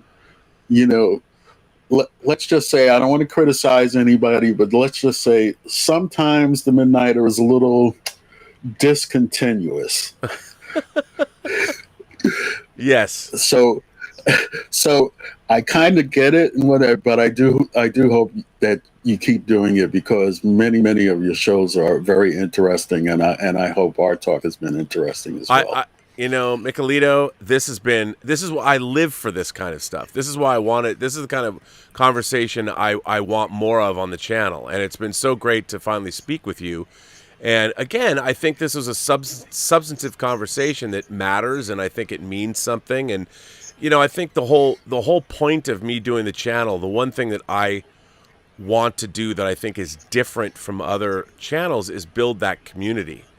And not necessarily a community that's just about super chats and tips and all that, but a community where we're actually exchanging ideas. And I always wanted to live in like an era where I could go to some salon. You go to someone's house and they would have like 10 people over, and you'd have these, like in France and during Moulin Rouge or something, the movie where Toulouse-Lautrec and all these people, and hang out and smoke cigarettes and drink wine and talk French philosophy. Although, to be honest, French philosophy, Proust, that might get a little annoying, but somewhere else maybe.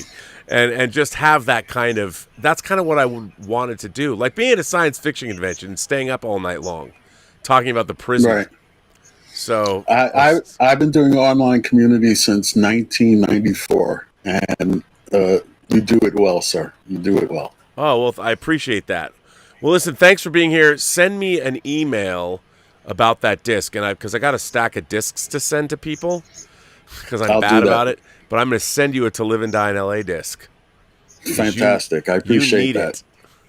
Yes, I do. Yes, you do. Me, I will rip it open and watch it as soon as you send it. I will send it to you. And it just gives me, the fact that you love this movie, it warms my heart to send it to you. I love all kinds of old movies. The movie that I wrote you about was 12 O'Clock High. I don't think I read that letter. Yeah, 12 O'Clock High with Gregory Peck. Yeah. And I love, that's another movie that I love. Oh man, I got to find this letter. I don't know why. Maybe I don't know if Mike sent it to me. I'll have to get it. I'll look for that. But thank you so much for being here. I appreciate it. Thank you for the opportunity. Wow, this is fantastic.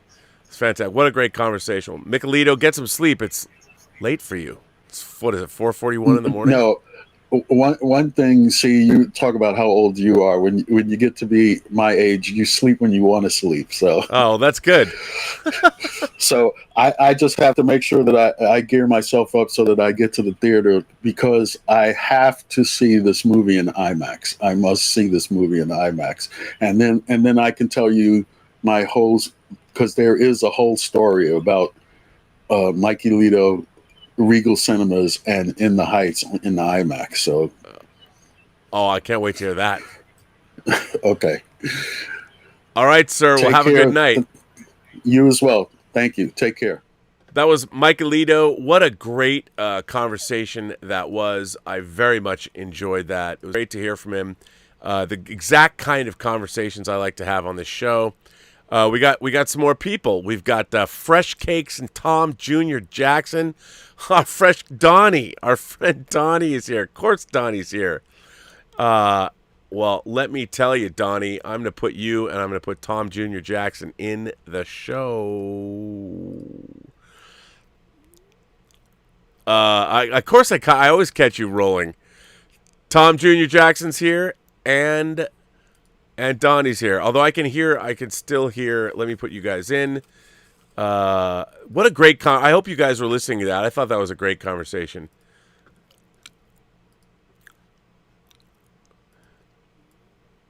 Oh, he was well. Mike Alito is he's a what a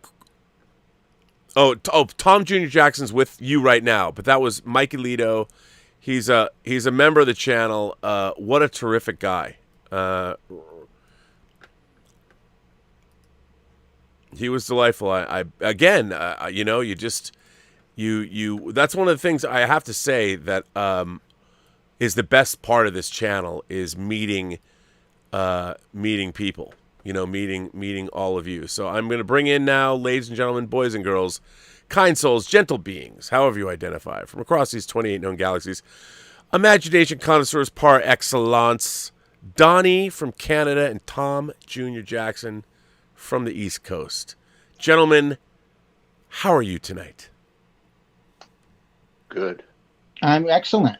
Good to see you, Rob. It's good to see you. You're staying up late too, Tom. Both of you guys are. I'm always up, and I'm up with my crew, and we all watch the show. So right now, everybody else is doing their thing, so I thought I'd call in tonight. Well, I got to tell you, we got some super chats here. Lizzie Venus, who is a new name around these parts. I don't personally know Lizzie Venus, but I'm a fan of Lizzie Venus. Lizzie says, Rob, Hot Toys needs to make a Pam Anderson barbed wire figure with a motorcycle. I love the film and the comics. It's funny, when I was writing for Sci-Fi Universe magazine, Barbed Wire was on the cover. We did a cover story of Barbed Wire. That movie's kind of like a riff on Casablanca. You know what, Lizzie? I'm right there with you. I don't think Hot Toys would ever pick up the Barbed Wire license, but maybe a third-party figure would. You never know. Get a bison body with those big bazongas and find a third-party sculpt. Yeah, you could do that in that leather suit. You could do that. Brandon Valenzuela is in Indio, which is a city that's just east of Palm Springs, and it's supposed to be 120 degrees tomorrow. Yeah, it was hot AF today, man. Let me tell you. Really, really hot. Combatant 629 says Kate Bosworth was a great Lois Lane. People crazy. She was. Let me tell you, as everyone knows, I was on the set of Superman Returns the entire time. I made a 3-hour documentary about it. Kate Bosworth was a lovely human being. I loved her. I thought, look, was she too young for the part? I thought so, but that was not her fault. I thought she did a great job with the material. I watched her work every day she was on set. I thought she was tremendous. She's a great actress. I love her as a person. She actually gave me a gift. She gave a few members of the crew gifts. She gave me a gift, a Superman necklace at the end of the shoot. And she was, I have nothing but mad respect for her. I really love Kate Bosworth. So Combatant 629, thank for that. Where is she, though? Now she's been in some things lately. She's been doing a lot of I think more like direct to video type work, or no, I should say direct to video streaming movies. I mean, I don't know, but I think she, the first. I always had a crush on her. Oh yeah, I mean she was in Blue Crush. That was the first time I really noticed her. But she's actually she's really striking in real life. I mean she's great. I love Kate Bosworth. Yeah, like beauty is one thing, but having a personality is more important. Mm-hmm. She's great. She was great in what's that movie with Kevin Spacey? Beyond the Sea. Beyond the Sea. Yeah, that's one of the reasons she got cast in Superman Returns was because Spacey recommended her to Brian. Yeah, she was beautiful in that movie. Just perfect. Yeah, and that's one of my favorites. I love Beyond the Sea. It's a great, feels like a 50s type musical. Love it. Oh yeah. I was first introduced to her and Remember the Titans. Yep. Yep. And she was in 21, the movie 21. Another movie I think Kevin Spacey was the teacher in 21, which I really liked. But she's still working. I mean, she's got stuff. She was in a TV miniseries. She's been in shows. So she's been working. She's never stopped working. So that's good. And actually, Rob, just one thing. I remember it was a few weeks ago. Your topic was when did your parents introduce you to movies? Yes. So my can I tell you my story? Yeah. Okay, so this is when my first. So I'm 10 years old in the year 2000, and I had leg surgery, and I was couch bound for a few months in the living room. So I had the TV there and everything, and we had TBS, Mm-hmm. and it was like Friday, like dinner and a movie, or what was that? On TBS, Yeah, it was if you something remember like, that. yeah. Dinner and movie. Yeah. Right. So like every Friday night, me and my folks, lights off, they'd sit around the couch with me and watch dinner and a movie. Sure. And it was so we watched a few of them, but then it was Jaws, and I heard about Jaws, but like never watched it. So I'm 10 years old in the year in 2000, and I'm just like, yo, Jaws is on, let's watch. I can't wait. I've always wanted to watch this. My parents are like, do you want to watch Jaws? Like, as a young kid, this is old. You might not like it. I'm like, no, I want to watch it. And I'm asking them, like, what year was this? And they were telling me 1975, correct? Yeah, I it believe. was. Yeah, it was. Yeah. And they're like, 1975. I'm like, this movie still looks great. And my favorite scene, the lights were off. My parents are there. They're enjoying that. I'm loving older film, and I'm asking them questions.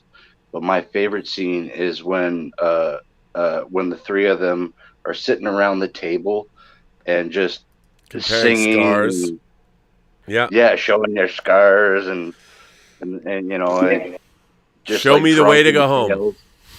Yeah, and then they start singing and all that, and it was cool. And my parents were like, "Yeah, movies were good back then.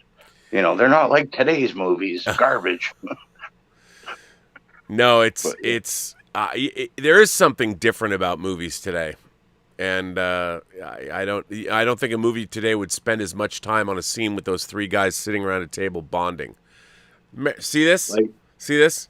Mary Yeah. Ellen Moffat. She broke my Right. heart.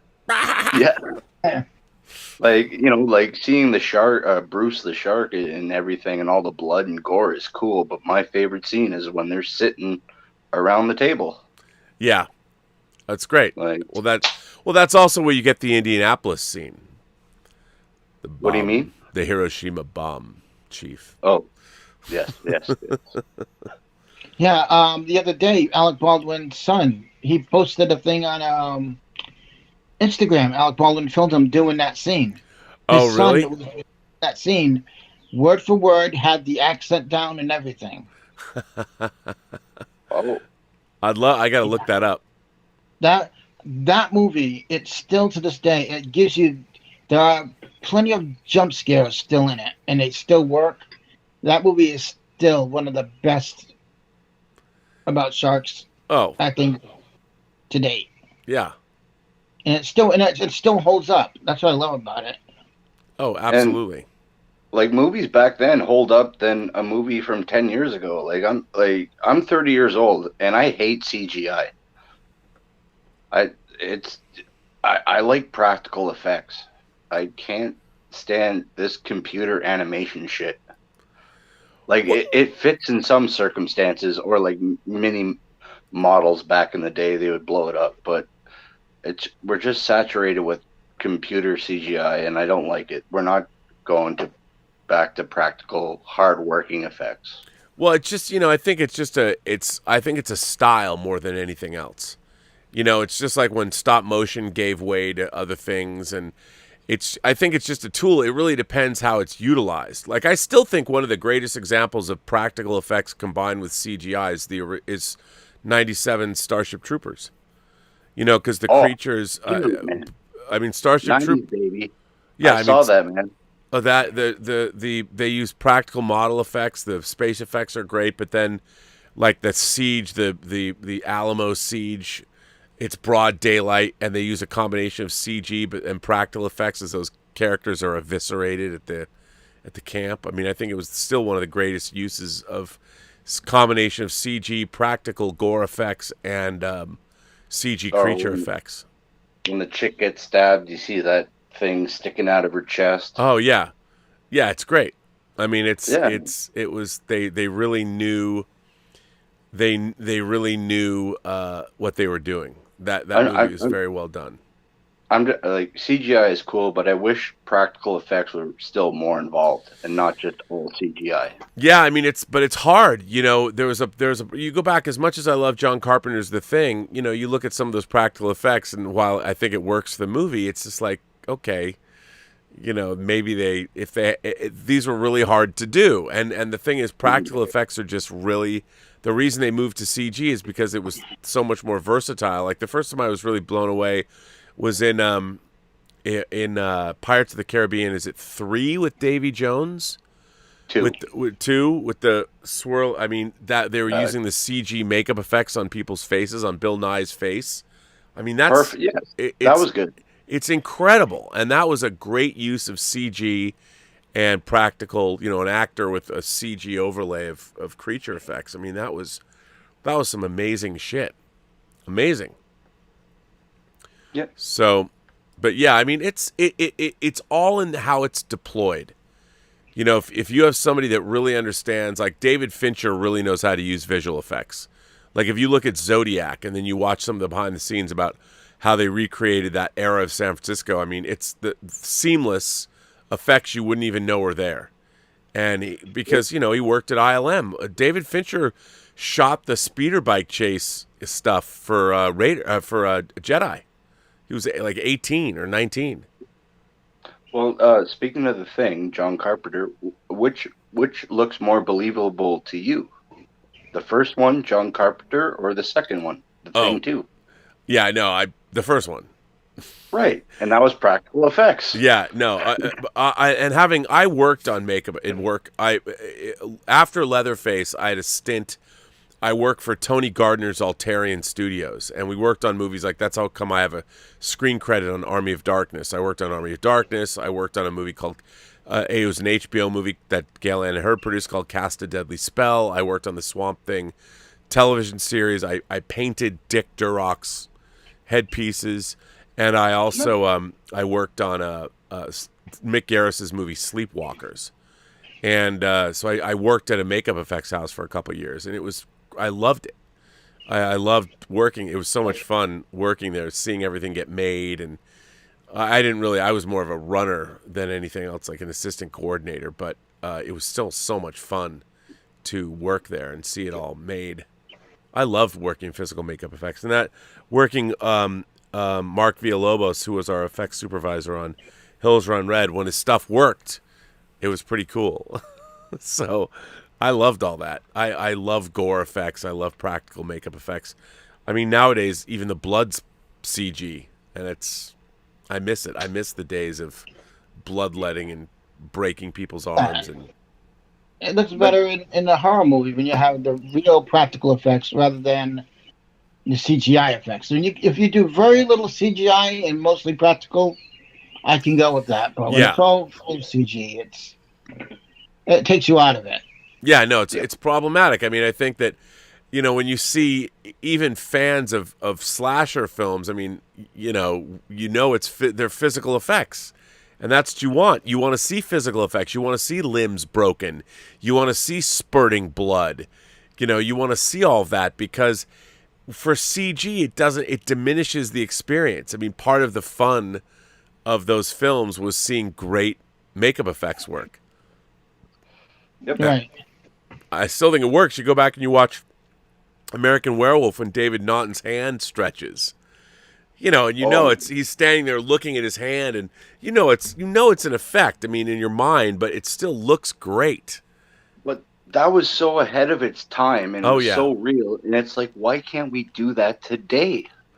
Well, again, it's a matter of time and cost. The problem with practical effects is, like, Hollywood, we have more money for budgets now. Like, invest in real practical effects. It's really hard. Practical effects are not easy to pull off, even for even the best of.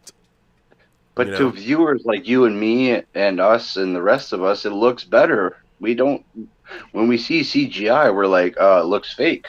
Well, because there's no the funny thing about it is that like I remember the first movie I ever saw where CG really annoyed me, and it was Species, the movie Species with Syl. 1 or 2. And the first one, Okay. the first Species one, because like Mystique in X-Men, you're like when she's transforming in the first X-Men movie, it's just an overlay.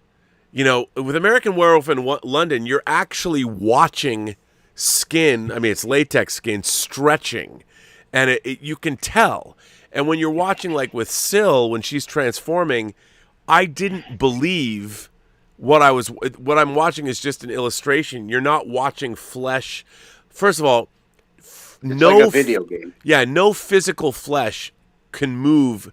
Like if your body could transform like a werewolf or something, or like Syl, things would tear. Like it doesn't just transmorify, whatever.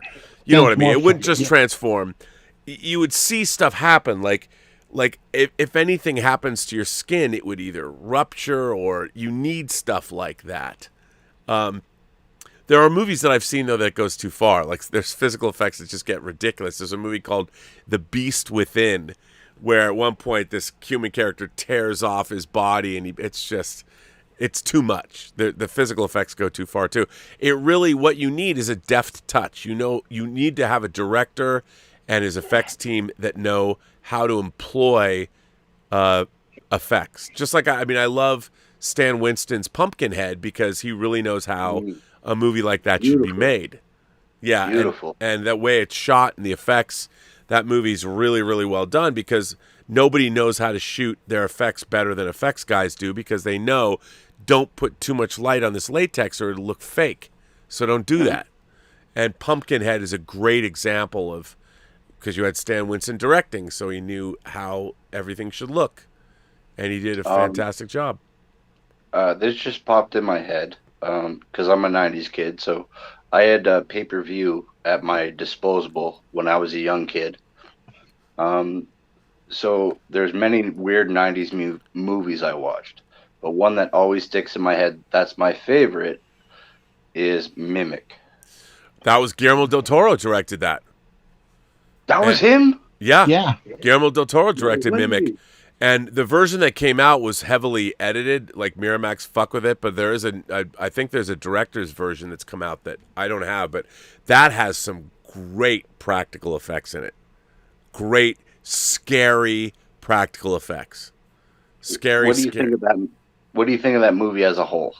Well, I know it was compromised. I didn't think it was great, and I wanted it to be great, but it's pretty good. I mean, there's a lot of really good stuff in it. I mean, I would love to see a movie like that today.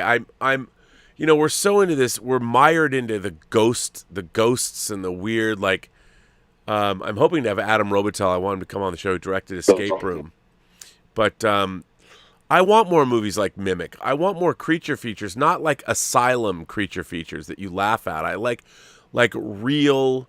I don't know if you guys saw this movie that was on Netflix called The Ritual, but it has a great ending creature in it that I was like, okay. And I thought the creature in the Pierce Brothers movie, The Wretched, I really like that too. I mean, I really like that movie a lot. Plus, those guys are great. Drew and Brett are great guys. Yeah, Brett's always in the chat. Sometimes he comes in. He's in Midnight Metal. He was in there the other night. Oh yeah, no, he's awesome. I really like them a lot.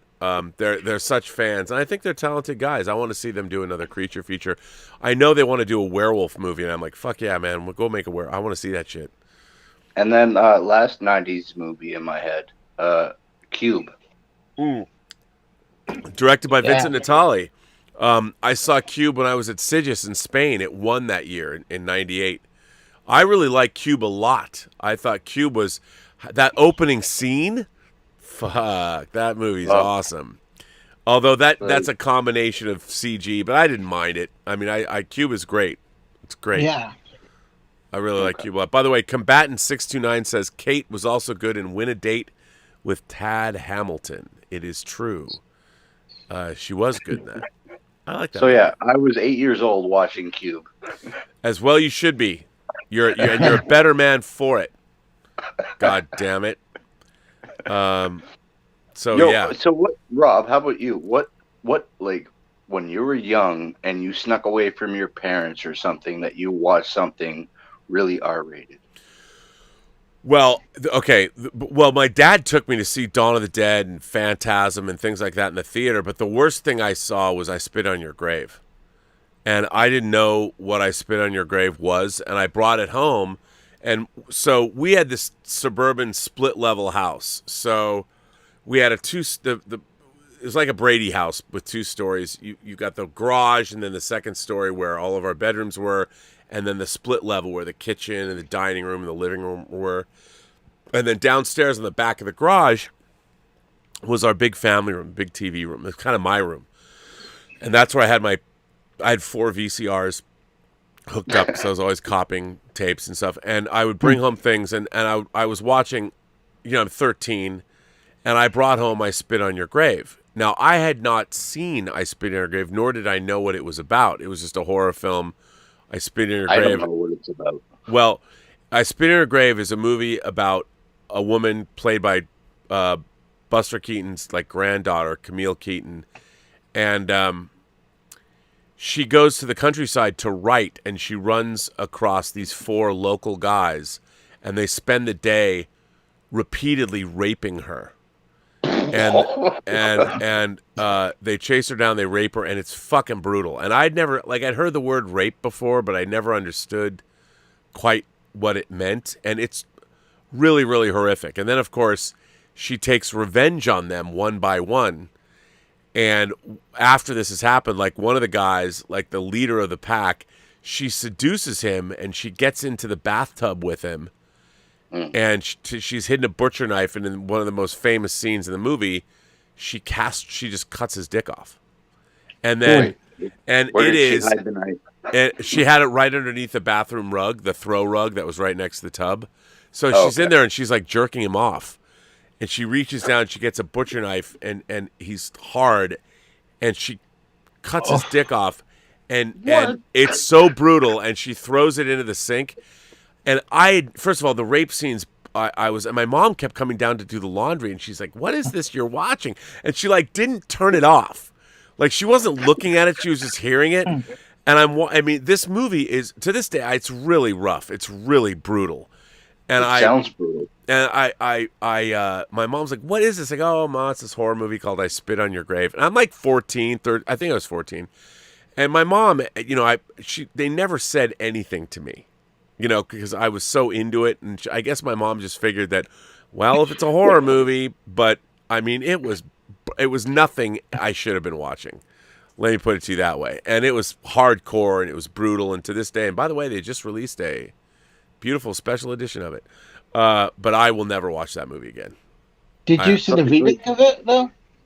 Yeah. And is that worse than the original? No.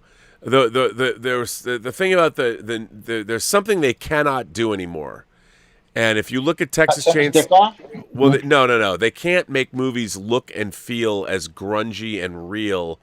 Movies now are horror films. Look at the difference between the original Texas Chainsaw Massacre and Marcus Nispel's remake.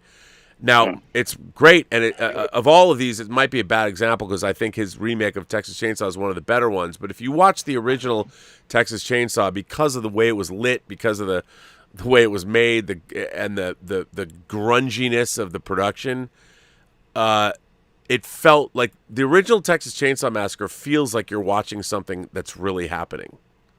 Now it's dated but it really feels like you're watching something that's really happening. And I don't think that, and even Tobe Hooper could never recreate that feeling. And there were movies like that because of their grungy nature, and they were filmed not as professionally as a lot of other movies, that they were able to create a mise-en-scène, a verisimilitude that a lot of films could never duplicate. And it's a really interesting case study to watch the original Texas Chainsaw and then watch Marcus Nispel's remake. And you'll see the remake is very slickly made. It's very much a Hollywood production. but it's not nearly as disturbing as the original, because the original feels like you're looking at something that's actually happening and you shouldn't be watching it. And I think that was true of a lot of great 70s exploitation movies, that we don't have that today. And now, because everything is too slick and it's too overlit, and it's not overlit, I should just say it's properly lit. But the movies, all the women look like they're models. Yeah. And it doesn't. Yeah, you can actually stay in that I think the house now from Texas Chainsaw. I think original? they turned that into like a place where you can stay overnight. Yeah, I watched anything and everything, any and every horror film I could get my hands on, but I was sort of discerning. Like, I didn't love everything. I loved sleazy New York horror, like Basket Case and Driller Killer and Maniac. Give me that just lurid, sleazy Night Train murders. Anything that had just horrible graphic violence and sexuality of any kind, but the more lurid, the better. And because to me it was like punk rock. It was transgressive. Like, I shouldn't have been watching this, and it was all just gross, and it didn't celebrate humanity. It was all about death and destruction and degradation. And man, when I was 13 or 14 years old, I'm there for this. But I realized that it just eventually kind of got to me, and I much preferred my horror with a little twinge of fantasy in it. And the supernatural. Like, give me a werewolf, man. Give me a fucking vampire. Let me watch The Hunger. Like, at the end of the day, I realized, I could watch New York Ripper again, or I could watch Basket Case again, but really, I'd rather watch Bauhaus sing Bela Lugosi's Dead and watch beautifully shot lesbian vampire scenes with Catherine Deneuve and Susan Sarandon and David Bowie aging. Let me have that. I'd rather watch that. Because I lured New York, I'd lured it out of me. It was too much. And it's funny because I buy these movies now, and I'm like, why do I have these movies? Like, I'll never watch them. Like, I'm never gonna I'm never gonna watch I Spit on Your Grave. But yet, I see the special edition. I'm like, oh, I have to get that, because I feel like curating a collection. It's like, oh, I have to have that in my collection. So people are like, hey, Rob, do you have the original I Spit on Your Grave? And I can say, why, yes. Let's face it, nobody even comes over anymore to watch movies to people's houses. When I was younger, people did all the time. People were always at my house like, do you have this? Do you have this? Do you have this? And I felt like I'd better goddamn well have it. And if I didn't have it, I'd feel like I disappointed somebody. Like, oh. Because it was always the science fiction and horror and fantasy. Like, you'd always want to get those movies. Like, Dieter got me this great German media book of The Bride with White Hair, which I really love. But no one's ever going to come to my house and go, Rob, I'd love to see that 4K Bride with White Hair disc that you have. And I'm like, well, no one's going to do that. I've never heard of that movie. No, it's a Chinese fantasy film. It's about the bride with white hair. Of course. But it is. It's Chinese fantasy, martial arts, horror.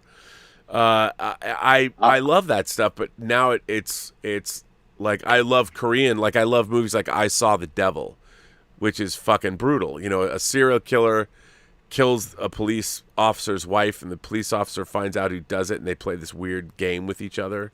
I mean, it's great, but there was a sleaze factor that has been completely bled out of our modern horror.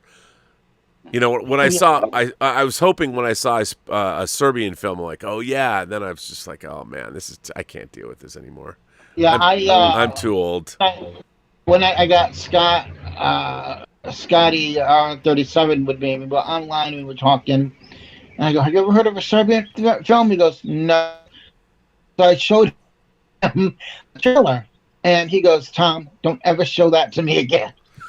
Yeah. Because I ended up telling him what it was about. I go, well, it's sort of about this, and this happens to a baby. He's like, don't do that again. Yeah, no, I mean, it's funny because I watched that movie and I'm like, oh, wow, get out of town. And when I was growing up, I'm like, I have to get all the guinea pig movies. Right. Get the Torch of the Japanese. With the director, who ended up getting like arrested for murder because they thought he killed everybody in the Right. Yeah. film, and then had to come out because they all signed agreements that they would hide for a while and then come out. Yeah. So they saved his ass from going to prison. Yeah. I mean, it was like, I've got to know what's happening here. And it was just, yeah. That's the movie I want to see, is the making of that movie. Because that's got to be like batshit crazy. Yeah. I mean, it's crazy. It is nuts. Rick Squire writes in, this is a good question for you guys.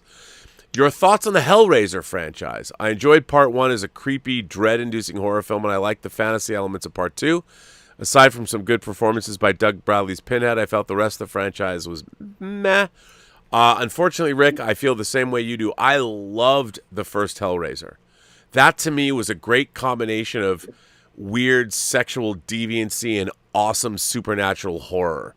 I loved the first Hellraiser. I mean, yeah, even the chattering, the demon at the end with the hands is a little cheesy, but the idea of it was great, and I love the presentation, and I love Clive Barker's what he was able to bring to it, and I liked Hellraiser 2 a great deal, but I agree, then the series became, call it moribund, let's call it, it never lived up to its promise. Although I will say Arrow's Scarlet Box with the first 3 Hellraiser movies is a great special edition.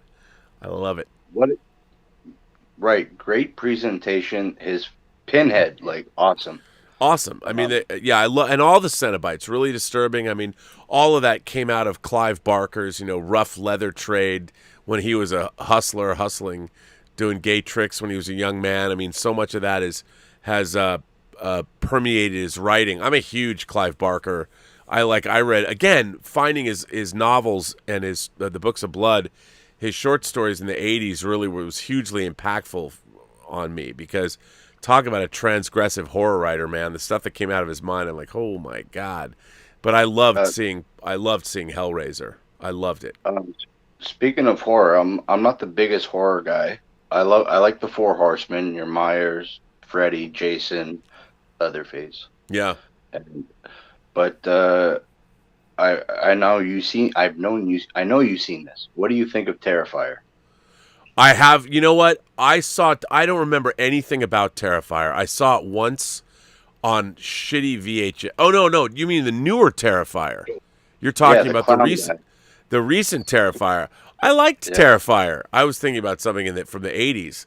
I thought it was pretty good. I enjoyed it. And he's getting a sequel. Yeah, I like the modern Terrifier. Yeah, it's funny. I watched that on a lark. I wasn't going to watch it, but I kept hearing people say, this is pretty good. I'm like, okay. I liked it.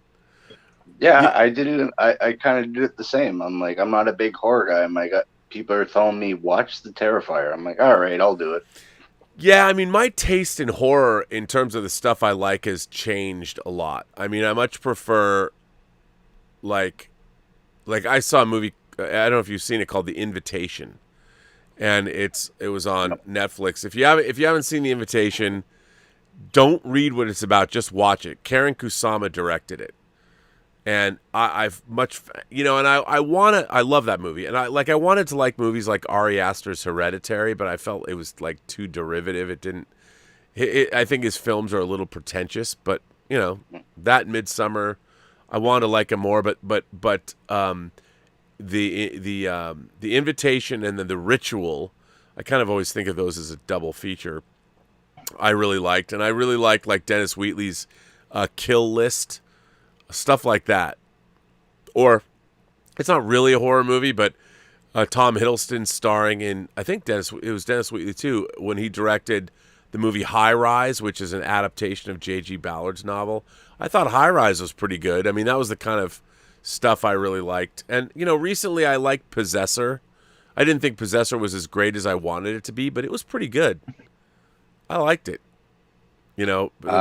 Extreme violence. I'm not going to lie, Rob. I haven't heard of any of those movies. I'm not going to pretend like I did.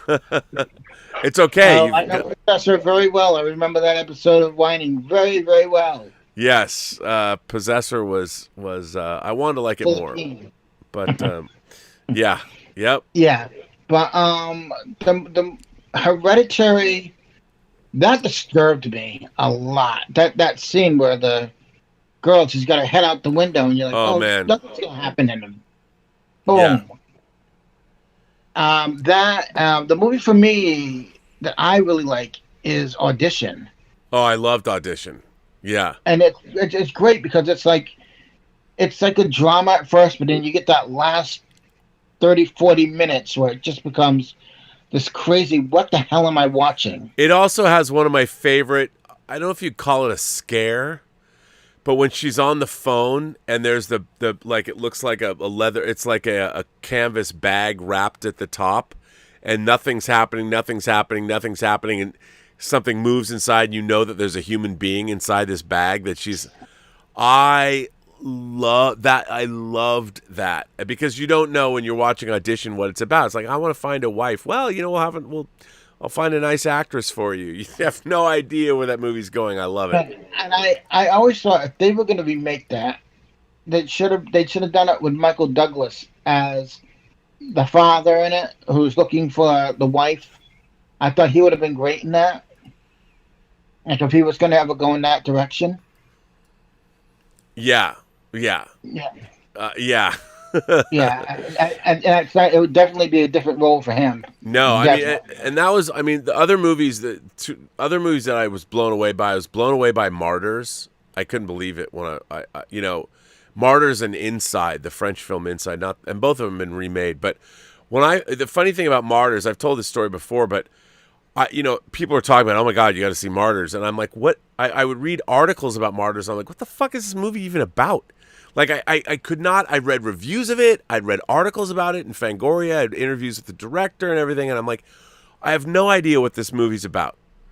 And then, I mean, Martyrs has an interesting crazy fantasy component to it. But it also, the horror element, I'm like, holy shit. Like, that movie really surprised me. I was watching Martyrs and you're following it for the first 10 minutes. And then it just takes this left turn, and I'm like, oh my God. And it just kept going and going and going. And then, the last 20 minutes or 25 minutes, I was just like, holy, I couldn't believe it. I loved it, though. I loved it. I'm like, wow, this totally, and it's not for everybody. A lot of people just want to sit down and watch Freddy Krueger run around killing people, but that's never what I liked out of my horror. Well, the whole Freddy thing, that's just turned into, really, it was the first one's great. Second one's all right. Then the third one's okay. We're fine there. But once you start getting into he becomes campy, and it just becomes like, is this supposed to be like a cartoon now? Are we supposed to laugh at this?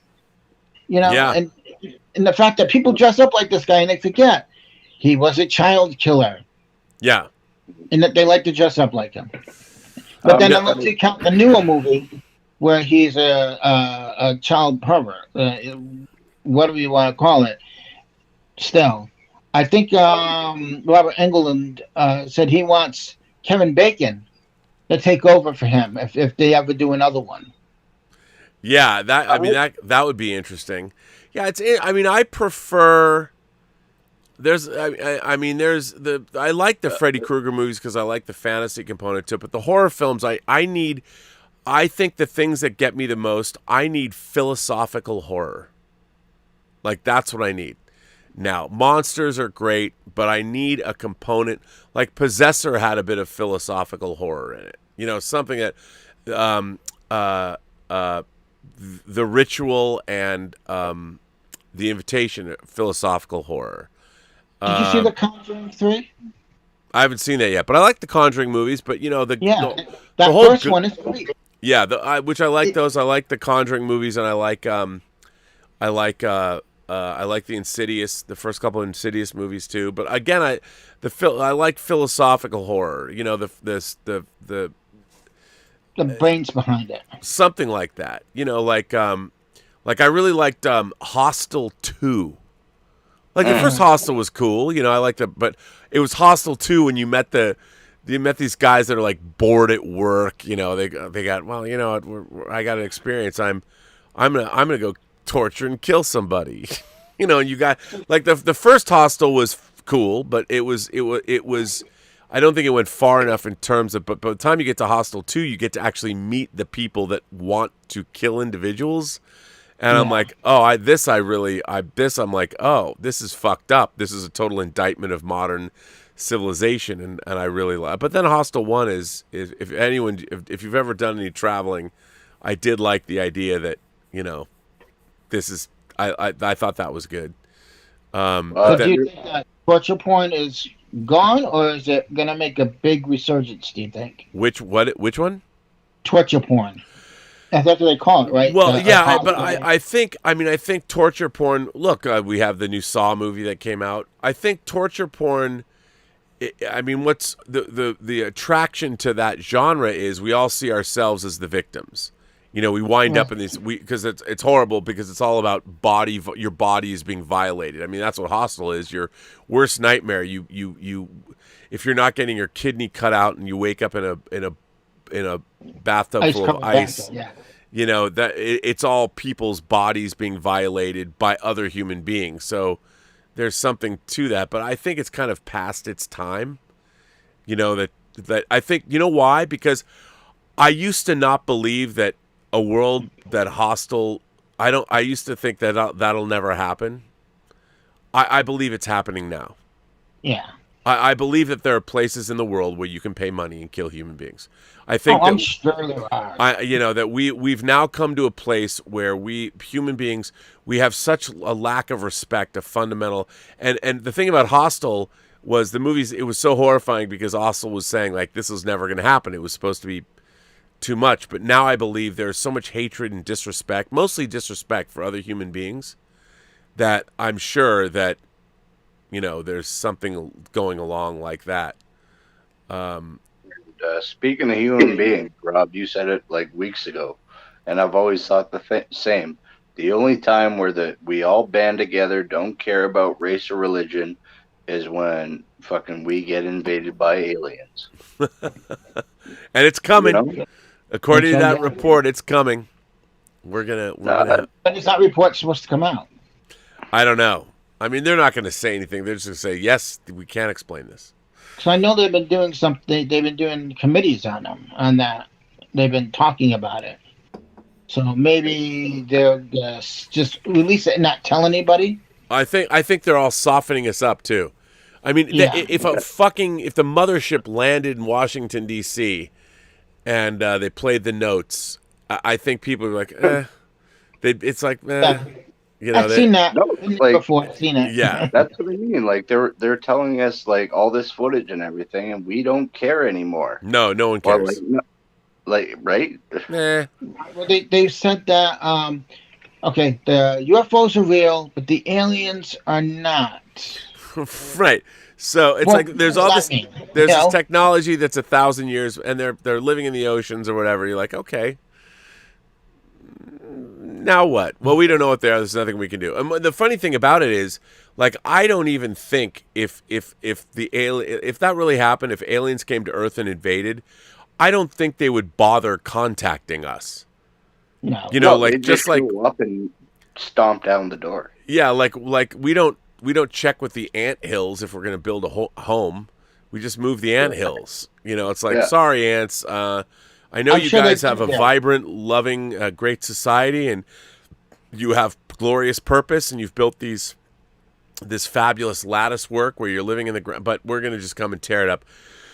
We're not going to check with you. And I think if there was an intelligence, I mean, hopefully what we would like to assume is that a great intelligence would recognize we're somewhat intelligent and that we build things and that we're not unaware of our existence, and for that reason alone they would want to contact us. But if they wanted our Earth, if they wanted our natural resources, or what if someone just came and looked at our planet, now they're analyzing our planet with Star Trek like technology, and they're like, these people are completely ruining their biosphere, which is in the universe, their biosphere is rare, but they're going to put their planet into a tipping point in the next 50 years.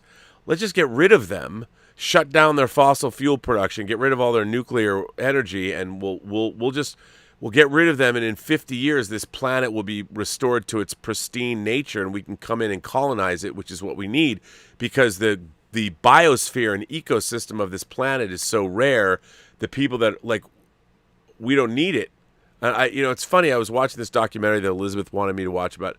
It was a Norwegian scientist and all these tipping points about our planet, and like we're so far away from getting it together, from saving our own biosphere, that it's funny to me that I'm thinking, what, like I don't get it. Like, you wouldn't leave your kitchen 10% dirty. Like, you wouldn't leave festering dishes in a corner in your kitchen and just let them, like, why do we live on a planet that we pollute? But then why are we trying to go to Mars if this planet's polluted? But I think those are different. It's kind of like George Carlin. It's like, we can't even save the planet. The planet is fine. The people are fucked. Why do we go to Mars? But the thing is, going to Mars is a whole different thing. Human exploration, we're always going to push the boundaries of what human beings are going to do, and through our endeavors, we gain more research and all those kinds of things. I think when people are thinking about making it to another planet, they're not thinking that oh, we're going to just go pollute that one. But no, we really need to, the Earth doesn't care if we're here or not. You know, no, if we destroy the planet and eventually human civilization is extinguished, the planet will spin on for another millions of years, and it will fix itself. And life will find a way. It will shake us off like fleas. Yeah. Like when we had the lockdown, the ozone, when everybody was locked down in the house, the ozone layer was starting to close up, they said, because no one was out driving. Yeah, no one's out driving. I mean, and look at how quickly how resilient the planet is, and all we have to do, it's like, okay, we understand that we have like 3 huge rainforests on the planet.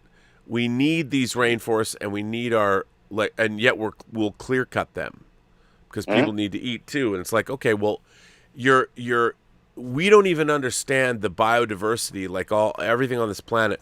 We don't understand this system that's evolved over hundreds of millions of years, from our smallest microscopic, submicroscopic creatures all the way up to like our large rhinoceri. We don't even know how all of these things work together, and they do, but we think somehow that we're apart from all this, and we're not. Like, you can't displace the animals that existed here simply because it's convenient for you to build a city. The reason these animals exist, it's all part of the ecosystem. We might not understand it yet, but the fact that we're causing extinctions of any animal species means we're interfering in the natural evolution of this planet that was here long before we were and will be here long after we're gone. And yet we seem to think that we have a mastery over this world. We don't. And it's like, nah, so there's mass extinctions of all these. What does it matter? We're going to pollute the water. No.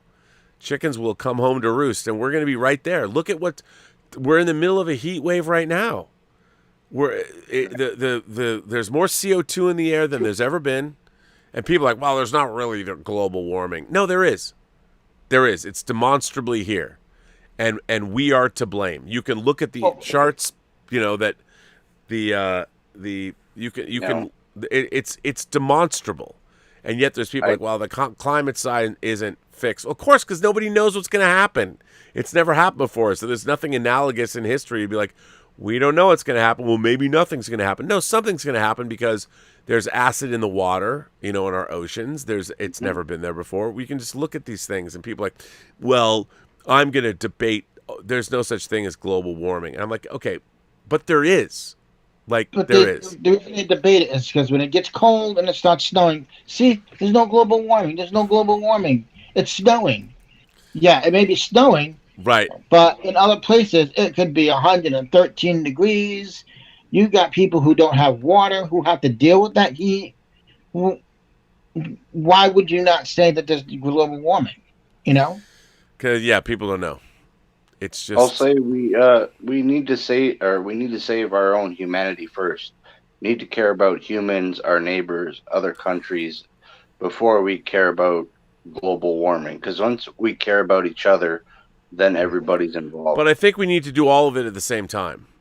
The problem is we need things like biodiversity on this planet in order for the planet to actually work. I mean, we just take it for granted that we can always have fresh water and plant food or plant crops and grow them. Well, if we don't have any bees around, we're not gonna be able to grow anything. You know, Well, it's like no, it's like look at Dieter in Germany, and I see him drinking Coke with a glass bottle, no fucking plastic. right? Yeah, You I know? mean, it's cheaper to make. I mean, it's just like this. I feel bad. I drink a lot of, but we recycle. But I drink a lot of this San Pellegrino water, and I used to when I would first buy it, it was in glass bottles, and now it's not. I think they need to take all the That's why plastic, it's melt it, and turn it into like park benches. You know? Yeah, I mean they're doing. There's a lot of people that are doing that, but it comes down to how do you make all that work? I think the plastic industry needs to fucking slow down. That's the problem. Well, we have so much we have to be doing, but it's okay. I look at it this way. Besides our toys, keep going. If I'm not here in 20 years, and the world moves on, the world is going to be in a world of hurt, and everyone's going to be like, "Why didn't we do something?" Well, we could have. Now you can try and fix it, but the world doesn't care if humanity's here or not. It'll figure something Bobby, what year was it when you've been around a little longer? When did plastic start coming around? Well, plastic was always here when I was here. I mean, they used plastic for everything. Yeah, but I think probably around the 60s they started doing it a bit more with Tupperware and stuff like that. Maybe the 50s, 60s. yeah, and then like bottles, they started changing. Bottles were always bottles. When I was a kid, it was always glass bottles, and then they started changing the last 20 around the 80s into the 90s, they started doing the plastic bottles. Oh yeah. Yeah. Yep. It's Okay. true. So, but anyway, gentlemen, I think I'm going to end this show because I need to go to bed and get up and be on the John Campea show tomorrow, and then I've got a big work I got meeting. one more question for you, Rob. How's your Yes, mom sir. doing? She's How's good. your mom? She's doing. Mom's doing good. Mom's doing good. I just talked to her the other day, and she's getting out of the house slowly. She had her knee operation. She's doing good though. I mean, That's good. she's very spry for an 81-year-old woman. That's good. It's good to hear. Yeah, she's doing good. She's doing good. Actually, Thanks for asking. Rob, your Memorial Day was a few years back, or a few weeks back, or days back. And you said your father served in World War II? He did. He did. And so my mother she's in her 60s. So my grandfather fought for Germany in World War II. Wow, okay. And he fought, he left, he got the fuck out and came to Canada. And so I know your background and everything, but he wasn't against that movement, or he was against that movement. Oh, there were a lot of people don't understand that a lot of the German military were not part of the Nazi party. And it kind of bugs me sometimes. I tell my friends, my mother's a German immigrant, and my Opa fought for Germany. Oh, was he a Nazi? It's like, no, he wasn't a fucking Nazi. Well, yeah, I mean, the German military, they were doing what the country, they were fighting for the country. Yep. I mean, it's an interesting, I love World War II. Fall in line. Yeah, I love World War II history, and part of what happened, the rest of the world was responsible for. We can't. It didn't just happen in a vacuum. After the Treaty of Versailles, the war reparations that Germany had to pay for World War I plunged the country into a deep economic depression. And after, what was interesting in the 1920s, after World War I, the Weimar Republic in Germany was a very vibrant, creative place. The Bauhaus School, the architecture, the artwork, and all that. And then in the 1930s, because the depression that Germany found itself in, because it had to pay war reparations, the massive inflation led to the demagogues and the people like Hitler and his beer hall pushes and all that. I mean, it all came about. It was all created by pressure from economic factors and social factors and international factors, and I understand exactly what you're saying. Yep, that was his movement, but not to agree with it, but that's where he was coming from. Yeah, I mean, and it's look. I mean, I've always thought that you know, Germany. It's just strange that I understand why people have targeted the Jews throughout life, but I'm like, they're not the people you should have targeted. I mean, it's very weird because growing up looking the way I look, people are like, well, you don't look Jewish, and I'm like, yeah, but okay, I was adopted into a Jewish family, but I still was raised Jewish, and I had to go to Sunday school. And the thing about that was we met so many different people that were concentration camp survivors, and the thing that used to freak me out the most was a lot of these families, these Jewish families, had been in Germany for over hundreds of years. You know, and they were pillars of the community, and they were doctors and lawyers, and then one day, I mean, the state did it over a long period of time. They decided to target the Jews, and they first taxed them out of existence, their business. But what freaked me out, the thing that always freaked me out, is that, like, one day somebody could just come to your house and say, you're no longer a human being. You know, we're requisitioning your house. Your house is no longer yours, even though your family's been here for 200 years. Your house is no longer yours. You are now not a citizen of Germany. You have to come with us. You have 5 minutes to grab anything you own, and we're shipping you out. That actually happened in a very sophisticated Western country. And what about America with Japan?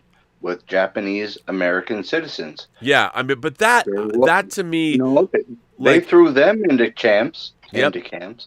I mean, that was a horrible thing to do as well. But in that case, I mean, I've always understood it wasn't right, but I've always understood that we're actually at war with Japan, and the thing is, like, well, maybe these people had Japanese sympathies. I mean, it was a wrong thing to do, but I understand the rationale of where they came up with these ideas, because everyone was so paranoid and worried about infiltration and all that. So, well, that's the same with Germany with Jews. They were worried about Jews, so they took them all. And they were blaming the Jews for things that weren't necessarily. You know, these were just regular German people that happen to be. Correct, and I'll but tell America did the same. America did the same, but we also, I think now it's scary because we are, and you see it in the fan community, the fact that the way we go after other people, or tonight, the way that people went after Lin-Manuel Miranda, that article I read about, there's not enough representation, so let's burn him at the stake. I think it's only a matter of time before we move over into that kind of thing. Like, let's call, instead of cancel culture, it's open season. You know, we're going to take someone's life. And we already are at that place where, you know, three dudes roll up in front of a nightclub that's emptying out, and they just open fire randomly into a crowd. Like, the fact that that we as Americans have lost our respect for one another. We don't talk to each other respectfully. We don't think about each other respectfully. If you belong to a rival political party, then somehow it's okay to dehumanize you.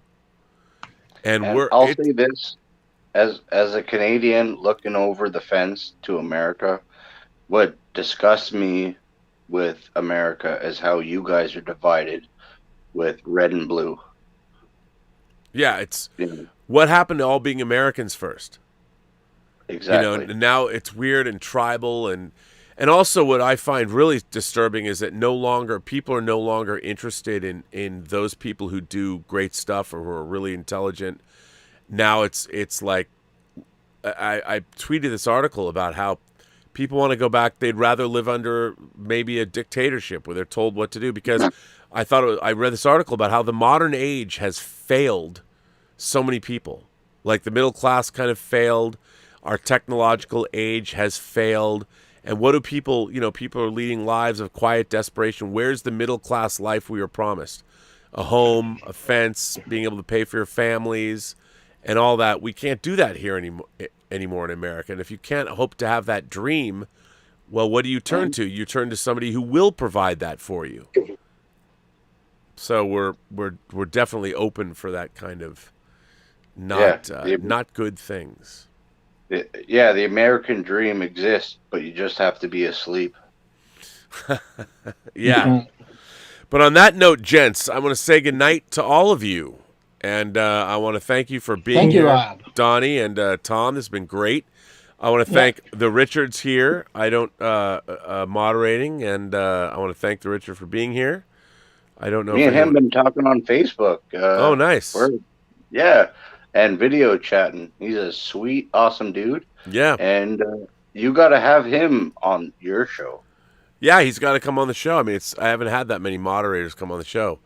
No, Absolutely. but he's a cool dude, and he's got some stories. Yes, absolutely. But I want to thank him for doing that. I want to thank people for supporting. He's here now, so you can say hello. He's hearing what you're saying. I want to thank everybody that supports the channel via super chats and tips. You can send me letters if you want to write to the Midnighter.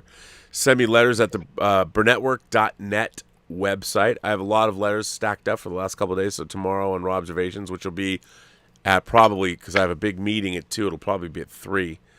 I will read your letters. And yeah, and I want to thank all of you for being here.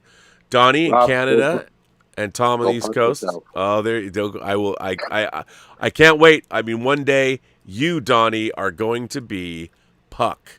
So, gentlemen, thank you for both being here. It's always good to see you, and thanks for being imagination connoisseurs. And for all of you, and Michelito, thank you for being here. What a great show I thought tonight was. And hit like, hit subscribe, or all those things. And I will see you tomorrow on the John Campea Show. And on that note, remember, every person you meet has a story to tell that you have yet to hear. And all you have to do is listen. And with that, I would say to all of you, have a better night or a better day, depending on where you are in the world.